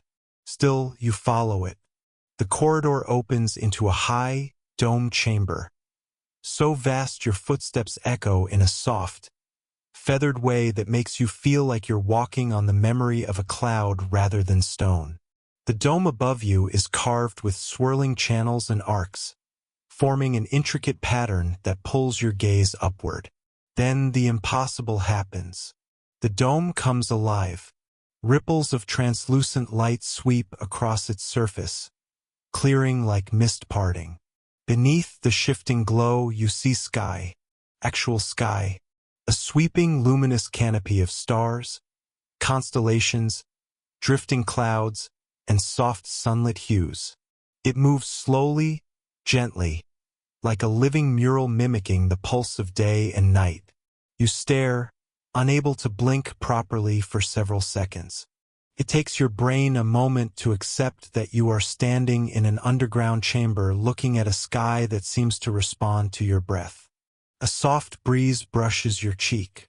You inhale sharply. The breeze laughs at you by existing. You take another breath, slow and steady, trying to keep some dignity about the fact that you are apparently being mocked by atmospheric anomalies. The breeze persists. You whisper, "How?" The chamber doesn't answer with words, but the ceiling shifts, dimming gently into twilight. Stars brighten, forming patterns that resemble constellations, but not the ones you know. Curved lines spiral out, forming shapes that feel familiar only because they echo the murals and visions you've already seen. A major historical fact lingers in your thoughts. Many ancient cultures built structures aligned precisely with astronomical events. Solstice points, star risings, lunar cycles, long before they had written mathematics to explain the patterns. This room feels like the ultimate expression of that instinct. Planetary memory. The breeze returns, carrying a faint scent you can't define. Something mineral, something sweet, something like a forgotten forest in a world that no longer exists. Your footsteps draw you toward the center of the room, where a circular platform rises just an inch above the floor. A thin seam encircles it, glowing faintly with pale blue light. You step onto the platform. The light responds instantly, brightening and forming a ring around your boots. The ceiling shifts again. This time, the stars align into a precise arrangement, concentric circles, radiating from a central point. The breeze settles. Something deep within the chamber activates. A low vibration rolls through the stone, humming under your heels. The light under your feet rises in two spiraling columns that twist upward like slow-motion whirlwinds. They merge above your head, forming a single vertical beam that touches the ceiling sky. The sky responds with a ripple. A map appears across the dome, Not of the surface, not of the ice, but of the energy web you saw earlier in the library's projection.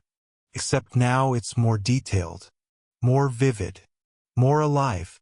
Lines pulse across the dome, converging at a central point deep beneath Antarctica's frozen crust. You whisper, "There it is."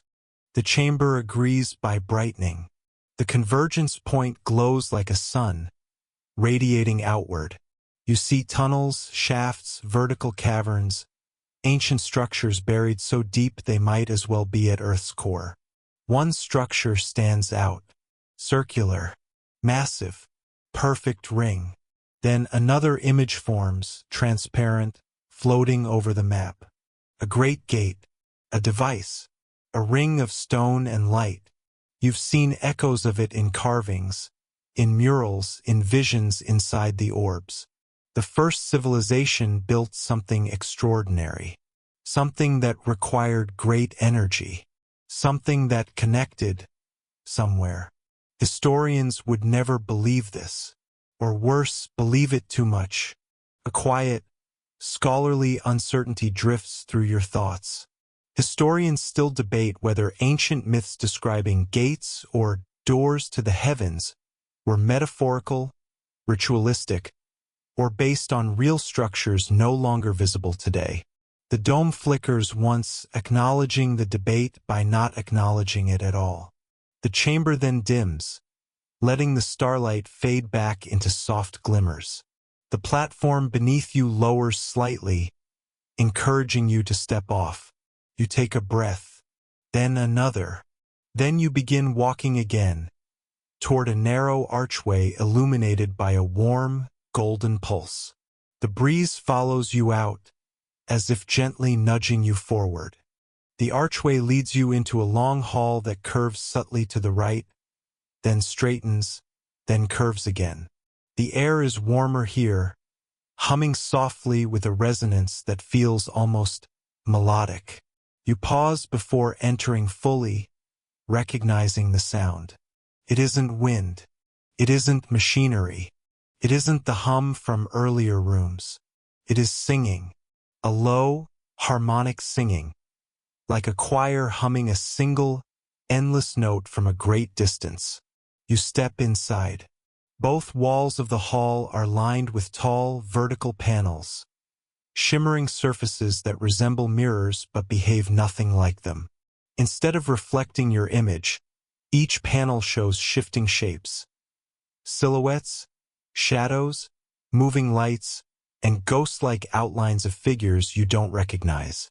You approach the closest panel cautiously. The surface ripples like disturbed water. Your reflection doesn't appear.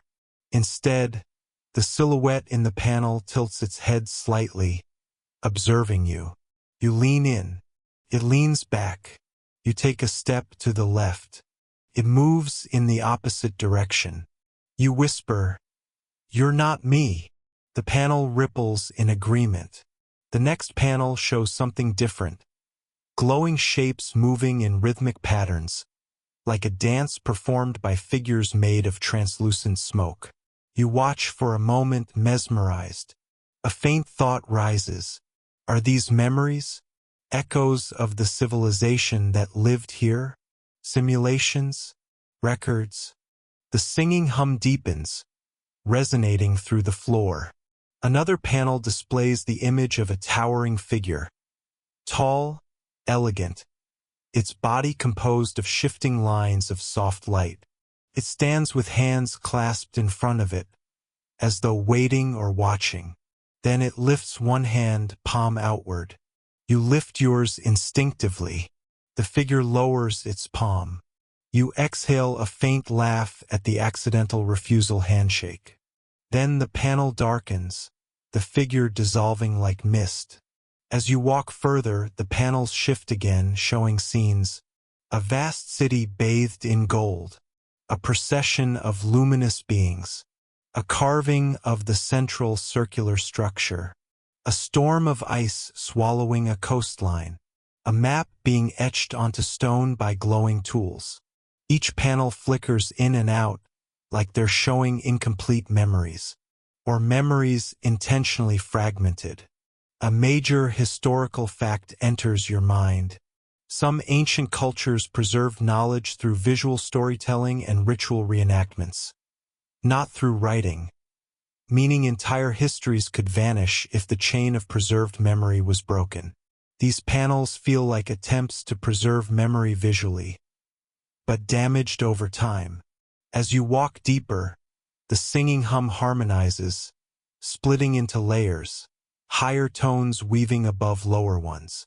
The hall vibrates gently, the panels rippling in response. Another panel flashes brightly, catching your attention. This one shows the circular gate again, but active this time. Light spirals inward from the edges. Energy surges toward the center. The space within the ring bends, distorts, shimmers. You stare, breath slowing. Then a new detail emerges. Figures standing around the gate with their hands raised. The same figures you saw in the orbs. Their gestures smooth, intentional. Something is being activated, or opened, or summoned.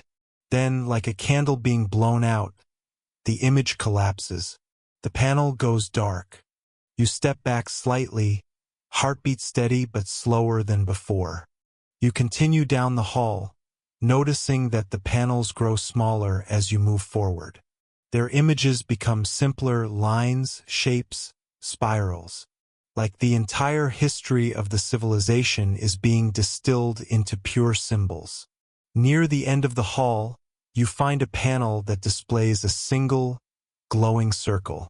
Inside it, an eye made of soft blue light, a recurring symbol, a warning, a crest, a signature, an obscure cultural tidbit surfaces.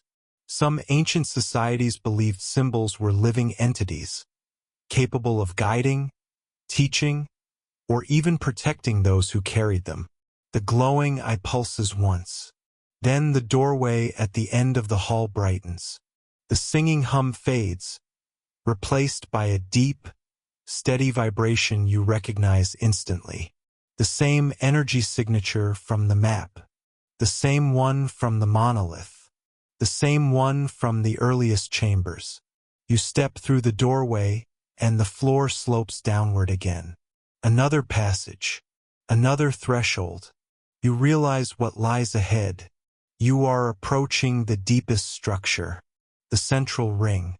The core of the civilization's final message. Your footsteps echo softly as you begin descending once more, toward the gate that could rewrite everything humanity thinks it knows about its beginnings. The downward passage narrows as you move, smoothing out into a single continuous ramp carved with such precision that your footsteps barely echo. The air grows warmer, thicker, carrying a faint metallic tang that sits on your tongue like static before a lightning strike. You breathe carefully, as though the passage itself is listening. Small pulses of light glow along the walls, soft, rhythmic, matching not your heartbeat, but the steady, ancient thrum you've felt through the entire journey. Each pulse seems like a whisper from the civilization that built this place. A reminder, a reassurance, a summons. The ramp curves slowly, then unfolds into a vast vertical shaft carved with spiraling terraces. The architecture is dizzyingly clean, smooth, seamless, impossible for any chisels, hammers, or even modern machinery to have shaped. It feels grown rather than built, like the entire structure formed itself in response to the earth around it. You approach the edge of the terrace and look down. Far below, a circular chamber glows with soft, golden light, like the center of a sun contained inside the bones of the planet. At its heart lies the ring, the one from the visions, the murals, the panels. Except here it isn't a memory or a projection. It is real, a massive circle of stone and metal, fused together in patterns that look both engineered and organic. Its inner rim hums with faint lines of light that spiral in endless loops. The chamber's floor is carved with concentric circles radiating outward like ripples in a pond that has existed for eons. A soft breeze rises from below, an impossible upward wind carrying warmth and the faint scent of something like burnt amber and distant sea air. You begin your descent along the spiraling terraces. Slowly, steadily, as though guided by something patient and ancient. A tapestry of carvings lines the walls as you walk, symbols, flowing humanoid figures, star maps, spiraling mathematical designs so elegant and precise they'd make modern physicists blink twice and take a seat. Another scholarly uncertainty brushes through your thoughts. Some believe humanity's earliest myths describe advanced knowledge encoded symbolically, geometry as memory, mathematics as myth, astronomy as religion. These carvings feel like the Rosetta Stone of that idea. Halfway down, you stop before a depiction you recognize. A giant wave of ice sweeping over a coastline. Above it, the circular gate stands alone, radiating outwards, its energy lines extending into the sky like a beacon. The civilization knew the ice was coming. They prepared. They built this as their final hope.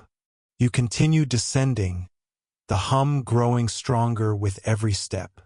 The ring below pulses like a slow heartbeat, syncing with the air and the light and even your breath. At last you reach the floor. The chamber is massive, cathedral-like, echoing with gentle resonance. The ring stands in the center, taller than you expected, easily twice your height. Up close, the intricate channels carved into its surface glow with soft, shifting colors.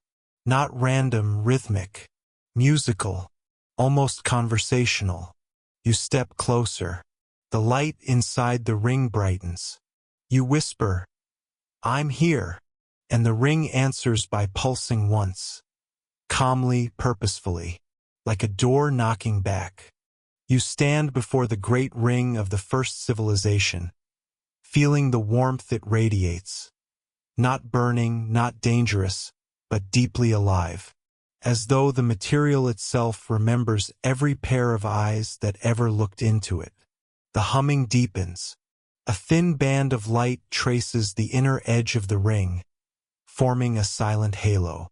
Energy flows through the carved channels, spiraling like a river of starlight around the circumference. The floor beneath you responds, faint lines of golden illumination spreading outward from your feet like sun rays waking after a long sleep. You take a slow breath. You step closer. The air inside the ring distorts, light bending as though a heat mirage is forming in the space the ring encloses. The distortion strengthens, rippling outward in smooth, concentric waves. You reach out a hand. The space inside the ring ripples again, as though acknowledging your presence. Your fingertips tingle, though you haven't touched anything. Another scholarly fact flickers through your mind. In many ancient myths, gates were not just doorways.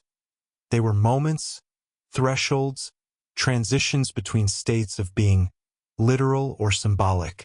Crossing them meant becoming something new. Maybe this civilization meant both. Maybe they didn't believe in the difference. As you stand before the ring, the patterns carved along its surface rearrange, subtly, like gears shifting inside a clock. Symbols rotate, merge, disappear, reappear. The light forms spiraling arcs, converging toward the center. The distortion intensifies, and then you see it. Not a picture, not a memory, not a projection. A glimpse, a landscape beyond the ring, impossible, soft-edged, half-formed, like a world made of breath and light.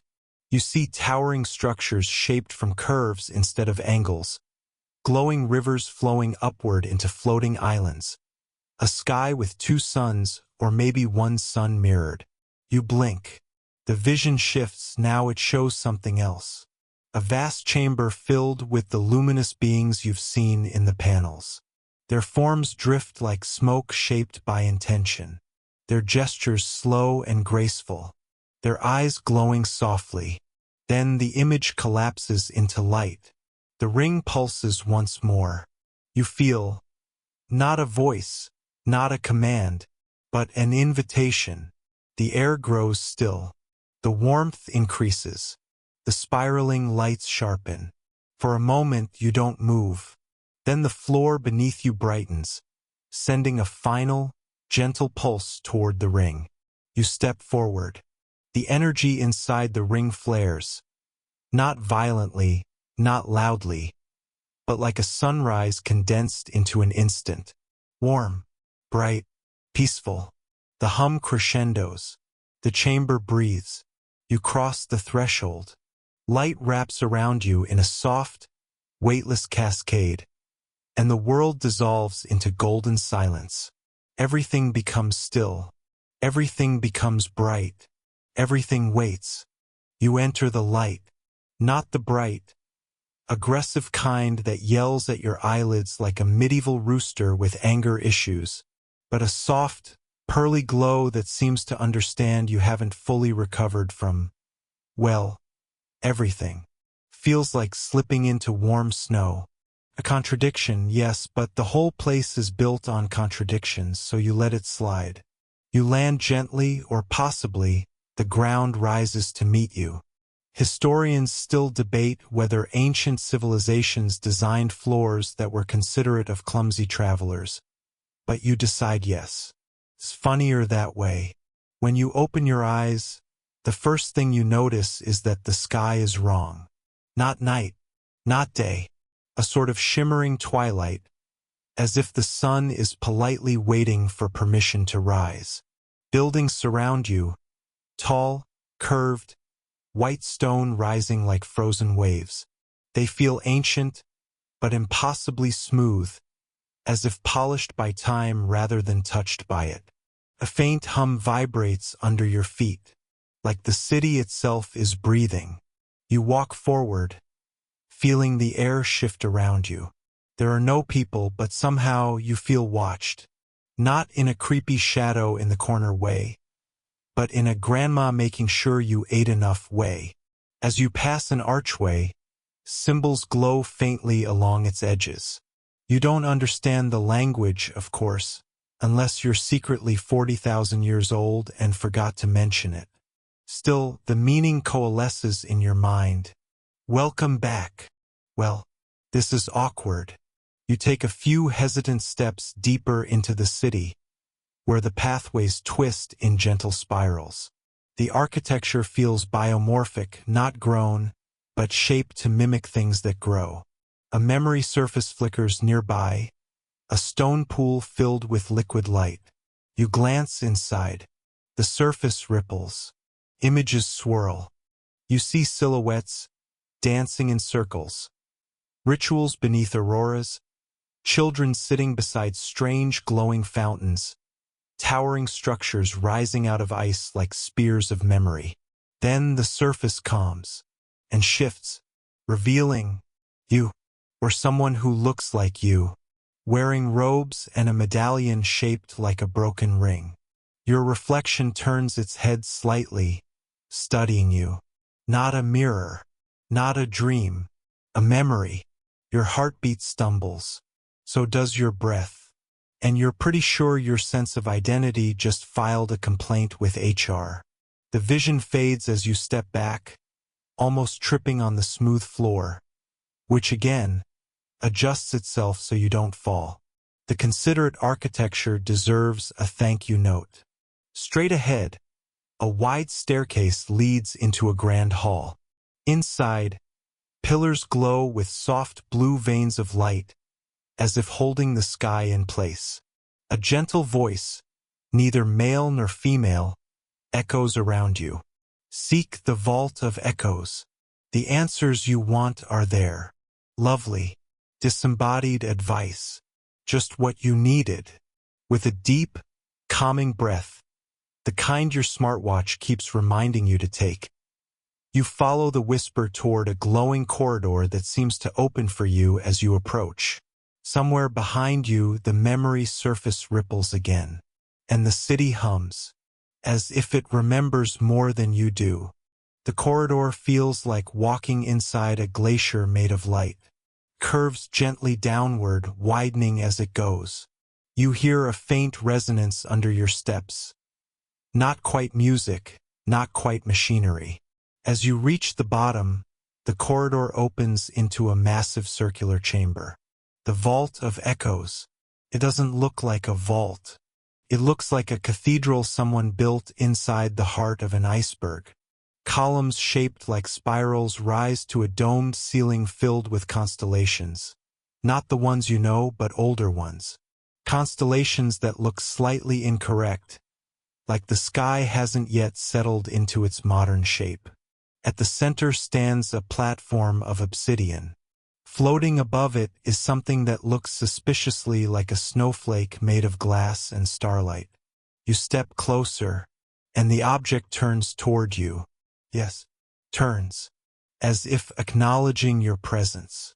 You touch it. Instantly, your mind fills with voices. Hundreds, thousands.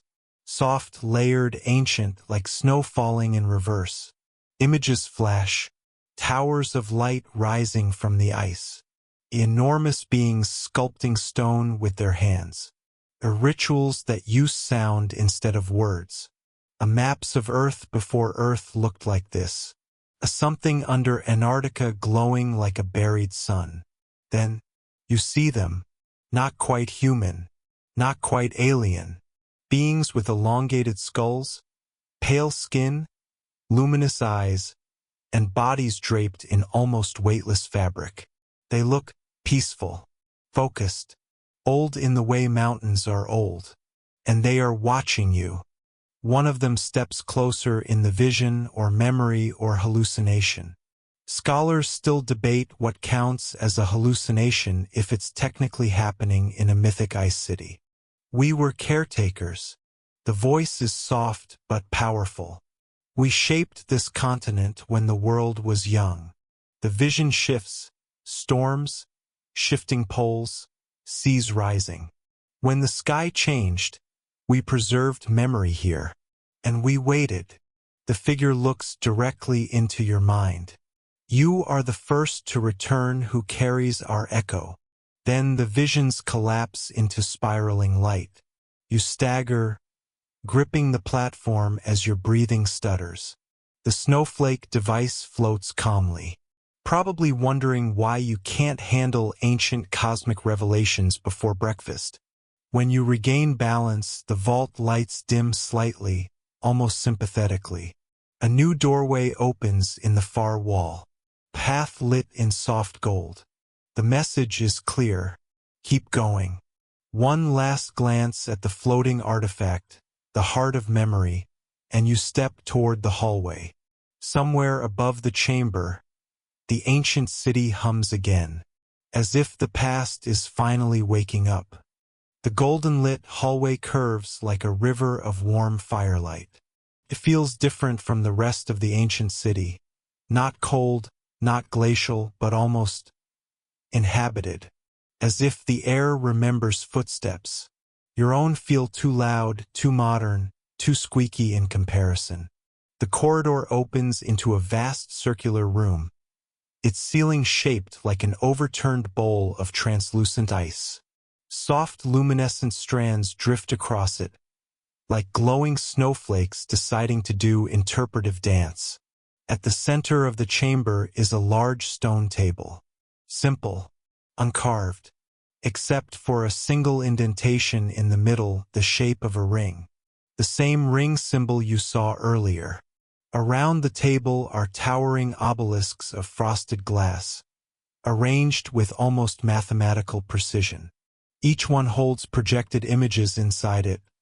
A map, a coastline, a continent that looks almost like Earth, but not quite. You approach the nearest one. Inside the glass, Earth rotates. Except it's not the Earth you know. There is no ice cap on Antarctica. Instead, there are forests, rivers, cities, beacons of light flickering like constellations across the continent. You lean closer. A faint sound rises, wind or whispers. This was the world when we walked upon it. The voice comes from behind you. You turn slowly. A figure stands in the doorway, tall, robed, luminous eyes reflecting the maps like mirrors made of light. Their form is translucent like a hologram or a memory preserved too long. You don't run, partly because you're brave, mostly because your legs forgot how. The figure inclines its head slightly. You carry our echo, it says again, confirming the truth that has been following you like a shadow with better posture. You swallow. Who are you? The question escapes gently, carried by the still air. We are the architects who shaped this continent before the last ice. Pause, thoughtful, almost nostalgic. When the poles shifted, we encoded our knowledge within the ice. Only those who remembered fragments could open the path. You blink. Your brain takes a deep breath. Why me? The figure almost smiles, or at least the shape around its eyes softens. Memory finds memory. Not helpful, but poetic, which is probably better. The figure gestures toward the obelisks. This chamber holds the first map, the record of Earth before the forgetting. You turn back to the rotating globe. Antarctica blooms with green, its coastline broader, alive with rivers that cut through mountains instead of ice sheets. Another obelisk flickers. An older map appears, continents in unfamiliar shapes, oceans shifted like puzzle pieces before they were glued down. Historians still debate. The figure adds, rather casually, whether these lands existed as depicted or if this is a symbolic representation of cycles long lost. You take a slow breath, watching the shifting cartography. For a moment, you feel a strange tug, like nostalgia for a place you've never visited. The figure speaks again. The map is not just for seeing. It is for remembering. A soft pulse travels through the chamber. The map on the table glows. A ring-shaped key forms in the indentation. You understand instantly. This is yours. You pick it up. It's warm. It vibrates faintly, like a heartbeat. The moment your fingers close around it, the obelisks respond, one by one, lighting up, spinning slowly, projecting new layers of information. You feel something awaken in the room, maybe in you too. The figure steps back toward the doorway. Take the key, it says gently. You will need it in the Chamber of Origins. The door behind the figure opens on its own, releasing a soft, steady glow. You follow, the key warm against your palm. Behind you, the first map continues turning, showing a world that once was, and perhaps still is, beneath the memory of ice. You step into a chamber so still it feels like the world takes a breath and holds it. The air is warmer here, almost human warm.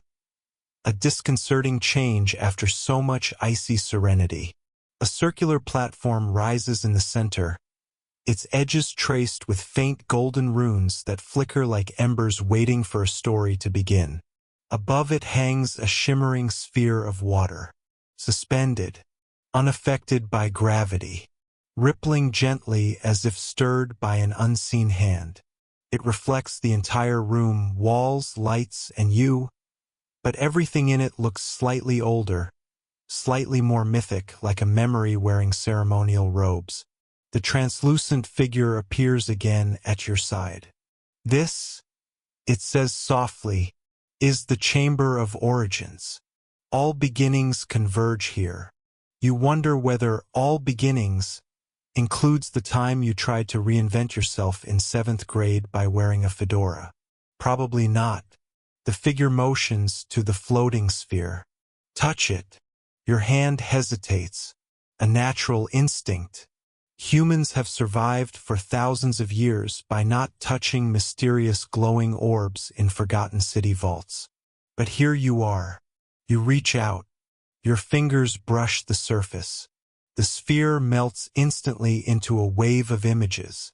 A vast, vibrant Antarctica, warm winds carrying pollen from crystal forests. The enormous structures of white stone and silver metal, rising like symphonies turned architectural. Are the ancient beings shaping sound into tools, light into matter.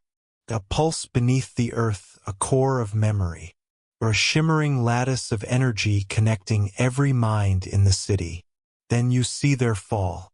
Whole shift, rapid, violent, catastrophic. Oceans tear across lands. Mountains crumble. The Antarctic civilization, the first civilization, retreats underground, building chambers of knowledge as the ice begins its slow conquest. The sphere darkens, and you see them placing the last key, the ring you hold now, into a pedestal. A voice from the past speaks through the images. One day, one of our echoes will return. They will find what was lost. They will remember what we were. You exhale shakily. Your hand pulls back from the sphere. The images fade. The chamber dims. The figure stands silently beside you, head bowed slightly, respectful, maybe even mourning. You see now, it says, why you were called. You swallow the lump gathering in your throat. Memories that aren't yours, or maybe are, swirl behind your ribs like slow-moving storms. Is the civilization still alive? You ask. The figure pauses. Some of us remain in forms you would not recognize. Others were preserved in the ice. And some live in echoes, like the one you carried here. You nod slowly. The figure gestures toward a large door at the far end of the chamber. Its surface carved with spiraling glyphs and a single indentation that matches the ring-shaped key perfectly. Beyond that door lies the last truth, the memory vault that binds the past to the present. You walk toward it, the key warming with each step. The chamber behind you falls silent. The door waits. You lift the ring. It fits the indentation perfectly. The door glows. A deep, resonant hum fills the room. The same hum you felt under your feet when you first arrived. The door begins to open, and behind it, something ancient stirs. The door opens with the slow elegance of something that hasn't been touched for longer than human memory has existed. A breath of warm air escapes. Warm. You pause. Antarctica should not breathe warmth at you like a friendly dragon. But here we are. Inside lies a long chamber, its walls smooth and dark, carved from a single impossible stone. Soft lights ripple across the ceiling like waves moving beneath glass. You step inside. The air has a strange hush to it. Not silence, exactly, but the quiet expectation of a library where even the books would shush you if you sneezed too loudly. Your footsteps echo gently as the door closes behind you, sealing out the city, sealing you with whatever truth has been waiting here longer than civilizations have names. At the far end of the chamber is a raised platform. Upon it rests what looks like a sarcophagus, except made not of stone, but of translucent crystal. Inside, a pale light pulses faintly. You approach, feeling the hum of ancient energy vibrate through your skin. As you get closer, you realize the pulsing isn't random. It's a heartbeat, slow, steady, older than continents. A glowing symbol sits above the crystal chamber, the ring again. Your ring. You lift it. At once, the heartbeat accelerates, matching your own. A voice, the same soft, calm voice that guided you earlier, fills the chamber, but now with a tone that feels less like memory and more like presence. This is the last of us. The holographic being materializes beside you, its face calm, its posture reverent. The final original mind of the first civilization, preserved across epochs, waiting for the echo who would return. A pulse of light travels through the crystal sarcophagus. You swallow thickly. It feels like standing beside a sleeping god, or a deeply philosophical ice-based roommate. You step closer. The being continues. We stored not a body, but a consciousness. A memory core that holds our history, our knowledge, our failures, and our future. A faint crack of energy sparks along the sarcophagus, tracing delicate patterns like frost drawings. Touch the surface. The being whispers gently. Let it wake. You hesitate. Last time you touched something glowing, you gained about 4 lifetimes worth of cosmic flashbacks. But curiosity is a powerful force, and so is destiny, apparently, so you reach out. Your fingertips meet the cool crystal. It glows brighter. Then the light spreads, fills the chamber, fills everything. A voice rises from the sarcophagus, soft, layered. A harmony of countless tones speaking as one. You have returned. The light intensifies. You carry the memory we scattered into the world. The crystal cracks slightly, not breaking but unfolding like petals of frozen glass. The light forms into a figure, tall, ancient, eyes bright as morning ice. It looks at you, not through you, not above you, at you. The world has forgotten what came before. The air vibrates with the truth of it. But you can remember. The figure moves closer, its presence warm, impossibly gentle. You feel something shift inside your mind, like a door unlocking. The knowledge we preserved is yours now. The chamber grows brighter, warmer, almost alive. Take what we have left. Restore what was lost. You breathe deeply, feeling the weight and wonder of the moment settle across your shoulders. The crystal lights dim softly, the figure's glow becoming softer, like a candle resting before dawn. The being bows its head toward you. The last truth is within you now. The light wraps around you like a wave. And then, silence. The chamber shifts, ready for whatever comes next. You exhale shakily. Then, behind you a new door slides open. Not ice, not stone. A door of pure light. The path ahead calls. You step through the door of light. Your body tingles with a warm shimmer. Not unpleasant, but strange, like being hugged by a particularly affectionate aurora borealis. The world ahead is not a room, not a hall, not a chamber. It is an open expanse. A twilight horizon stretches infinitely. The floor beneath your feet looks like solidified starlight. And above, the sky spins with constellations you vaguely recognize, except they're arranged in ways no modern astronomer would approve. This is not a city. It is a construct, a space of memory, a preserved pocket where the first civilization stored the shape of their knowledge, the architecture of their thoughts. You walk forward. Every step echoes like a soft bell. Far ahead, suspended in the air, is a vast floating lattice, a network of glowing threads, woven like a spiderweb made of auroras.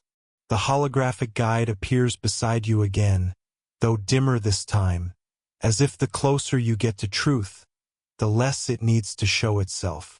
This is the archive of minds, it whispers, where every thought, every discovery, every memory of our people rests.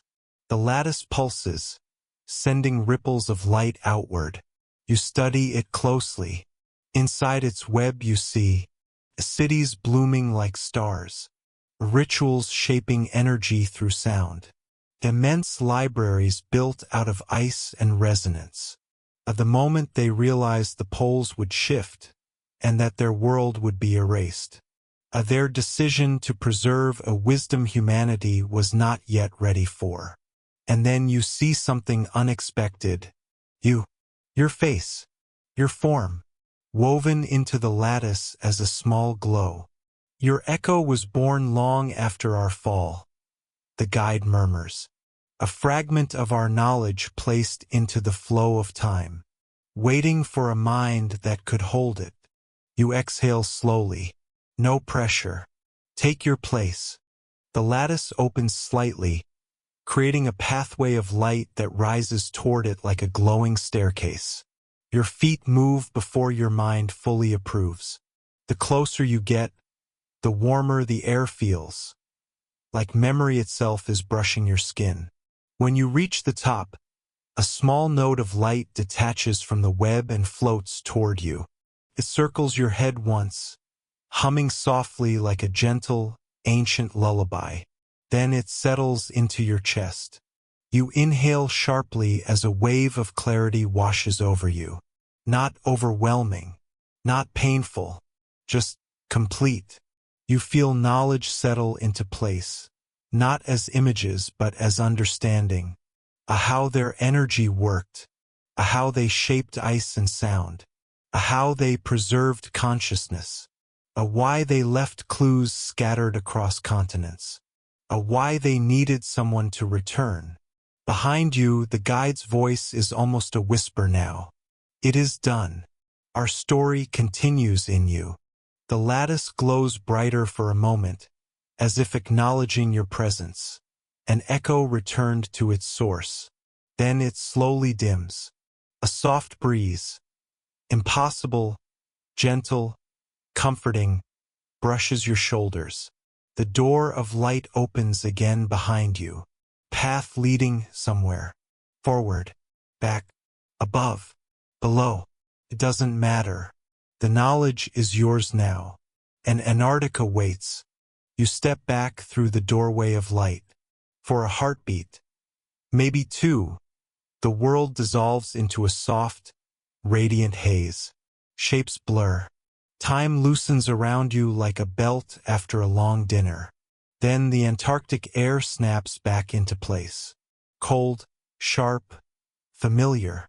You blink slowly, adjusting to the return of gravity, the return of temperature, the return of a world that does not know you were gone. The chamber behind you, once glowing, is now quiet. Still, the guide's figure flickers briefly beside you, dimmer than ever, its form like a candle burning at the very end of its wick. The archive is sealed, it says. The light has chosen. Only you may carry it now. You look at the sarcophagus, now empty, its occupant's consciousness fully transferred. A shell of crystal. A memory left behind. The guide nods. Do not fear the weight. It was meant for you. You swallow softly. No pressure. Just the sum total of a vanished civilization murmuring gently inside your head like a choir that's trying respectfully not to interrupt your daily routine. You walk toward the exit tunnel. The ice walls glow faintly as if acknowledging your presence, or the presence of what now resides inside you. When you reach the outer chamber, the guide stops. His form flickers again, this time longer, softer. My purpose is complete. You turn sharply. Are you leaving? The guide tilts its head. Its expression, though holographic, is almost warm. Not leaving. Ending. Your throat tightens. Smiles just a hint. We were made to serve a single task. Guard the memory until the echo returned. You have returned. A soft hum vibrates through the room. The guide's body begins dissolving into motes of gentle blue light. Walk well, echo. A final shimmer. And remember us kindly. The light disperses into the icy air like snow that melts before touching the ground. You stand alone. Well, physically alone. Mentally, you now have an ancient library squatting in your soul like a polite but very opinionated tenant. But that's fine. Totally normal. You take a slow breath and turn toward the long corridor leading upward. Back to the abandoned Antarctic station. Back to the world that thinks history is just a story carved by human hands. Not a truth carried on the breath of civilizations older than ice. When you emerge from the underground city, the sky above is the pale gold of a distant sun peeking through shifting clouds. The wind brushes your face. The snow crunches beneath your boots. The world feels the same, and completely different, because now you see more. Subtle patterns in the light. Faint echoes of energy beneath the ice. The quiet hum of something ancient woven into the land like buried veins. The first civilization didn't just live here.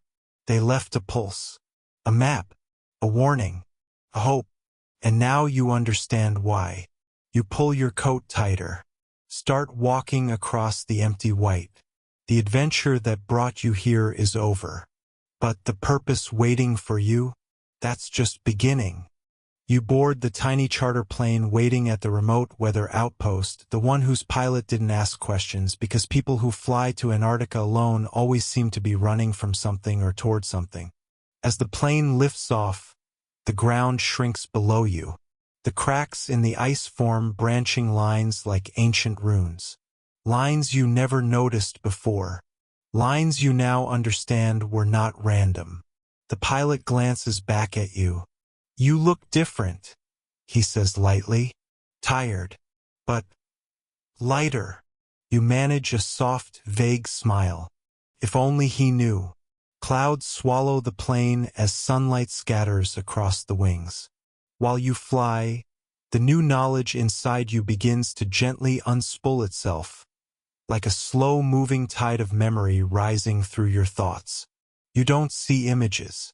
You feel them, the sensation of hands shaping ice into resonant chambers, the hum of energy flowing through crystal lattices, the deep grief of a civilization watching the end approach, not with panic, but with solemn collective clarity. And beneath it all, a message, one that beats in your chest as quietly as a second heartbeat. It will happen again. You grip the armrest lightly. The hum grows stronger for a moment, then relaxes. Not doom, not prophecy. Preparation. The first civilization didn't seal away their wisdom to mourn their fall. They stored it for one reason, so the next great cycle wouldn't be blind. When you land in South America for refueling, the sunlight feels different. Warmer, sharper, alive in a way you never noticed before. You can sense faint threads of energy beneath the ground, places where ancient sites still hum with buried purpose. You walk across the tarmac, and with each step, the world feels more awake. Or maybe you do. Later, in the quiet of your hotel room, the knowledge settles again. Not overwhelming, just gently present, like an elder sitting beside you who speaks only when needed. You open your eyes. The horizon outside your window glows with evening light. Everything feels both mundane and miraculous. The first civilization is gone. Their cities drowned in ice and time. Their voices dim, but their memory now walks again. In you, the whisper of their final message stirs softly in your chest. Prepare the world. You exhale slowly, and for the first time you understand. This story wasn't about discovering the past. It was about inheriting the future. You stand by the hotel window long after the sun has disappeared, watching the last strands of gold dissolve into the horizon. The world outside moves quietly. A car passing, a distant door closing, a faint murmur of voices drifting through the evening air. None of it rushes.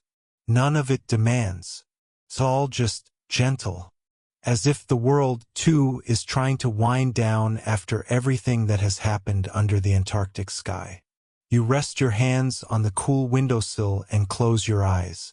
The hum of the ancient memory settles deeper, softer, almost like a lullaby sung from a time before human time.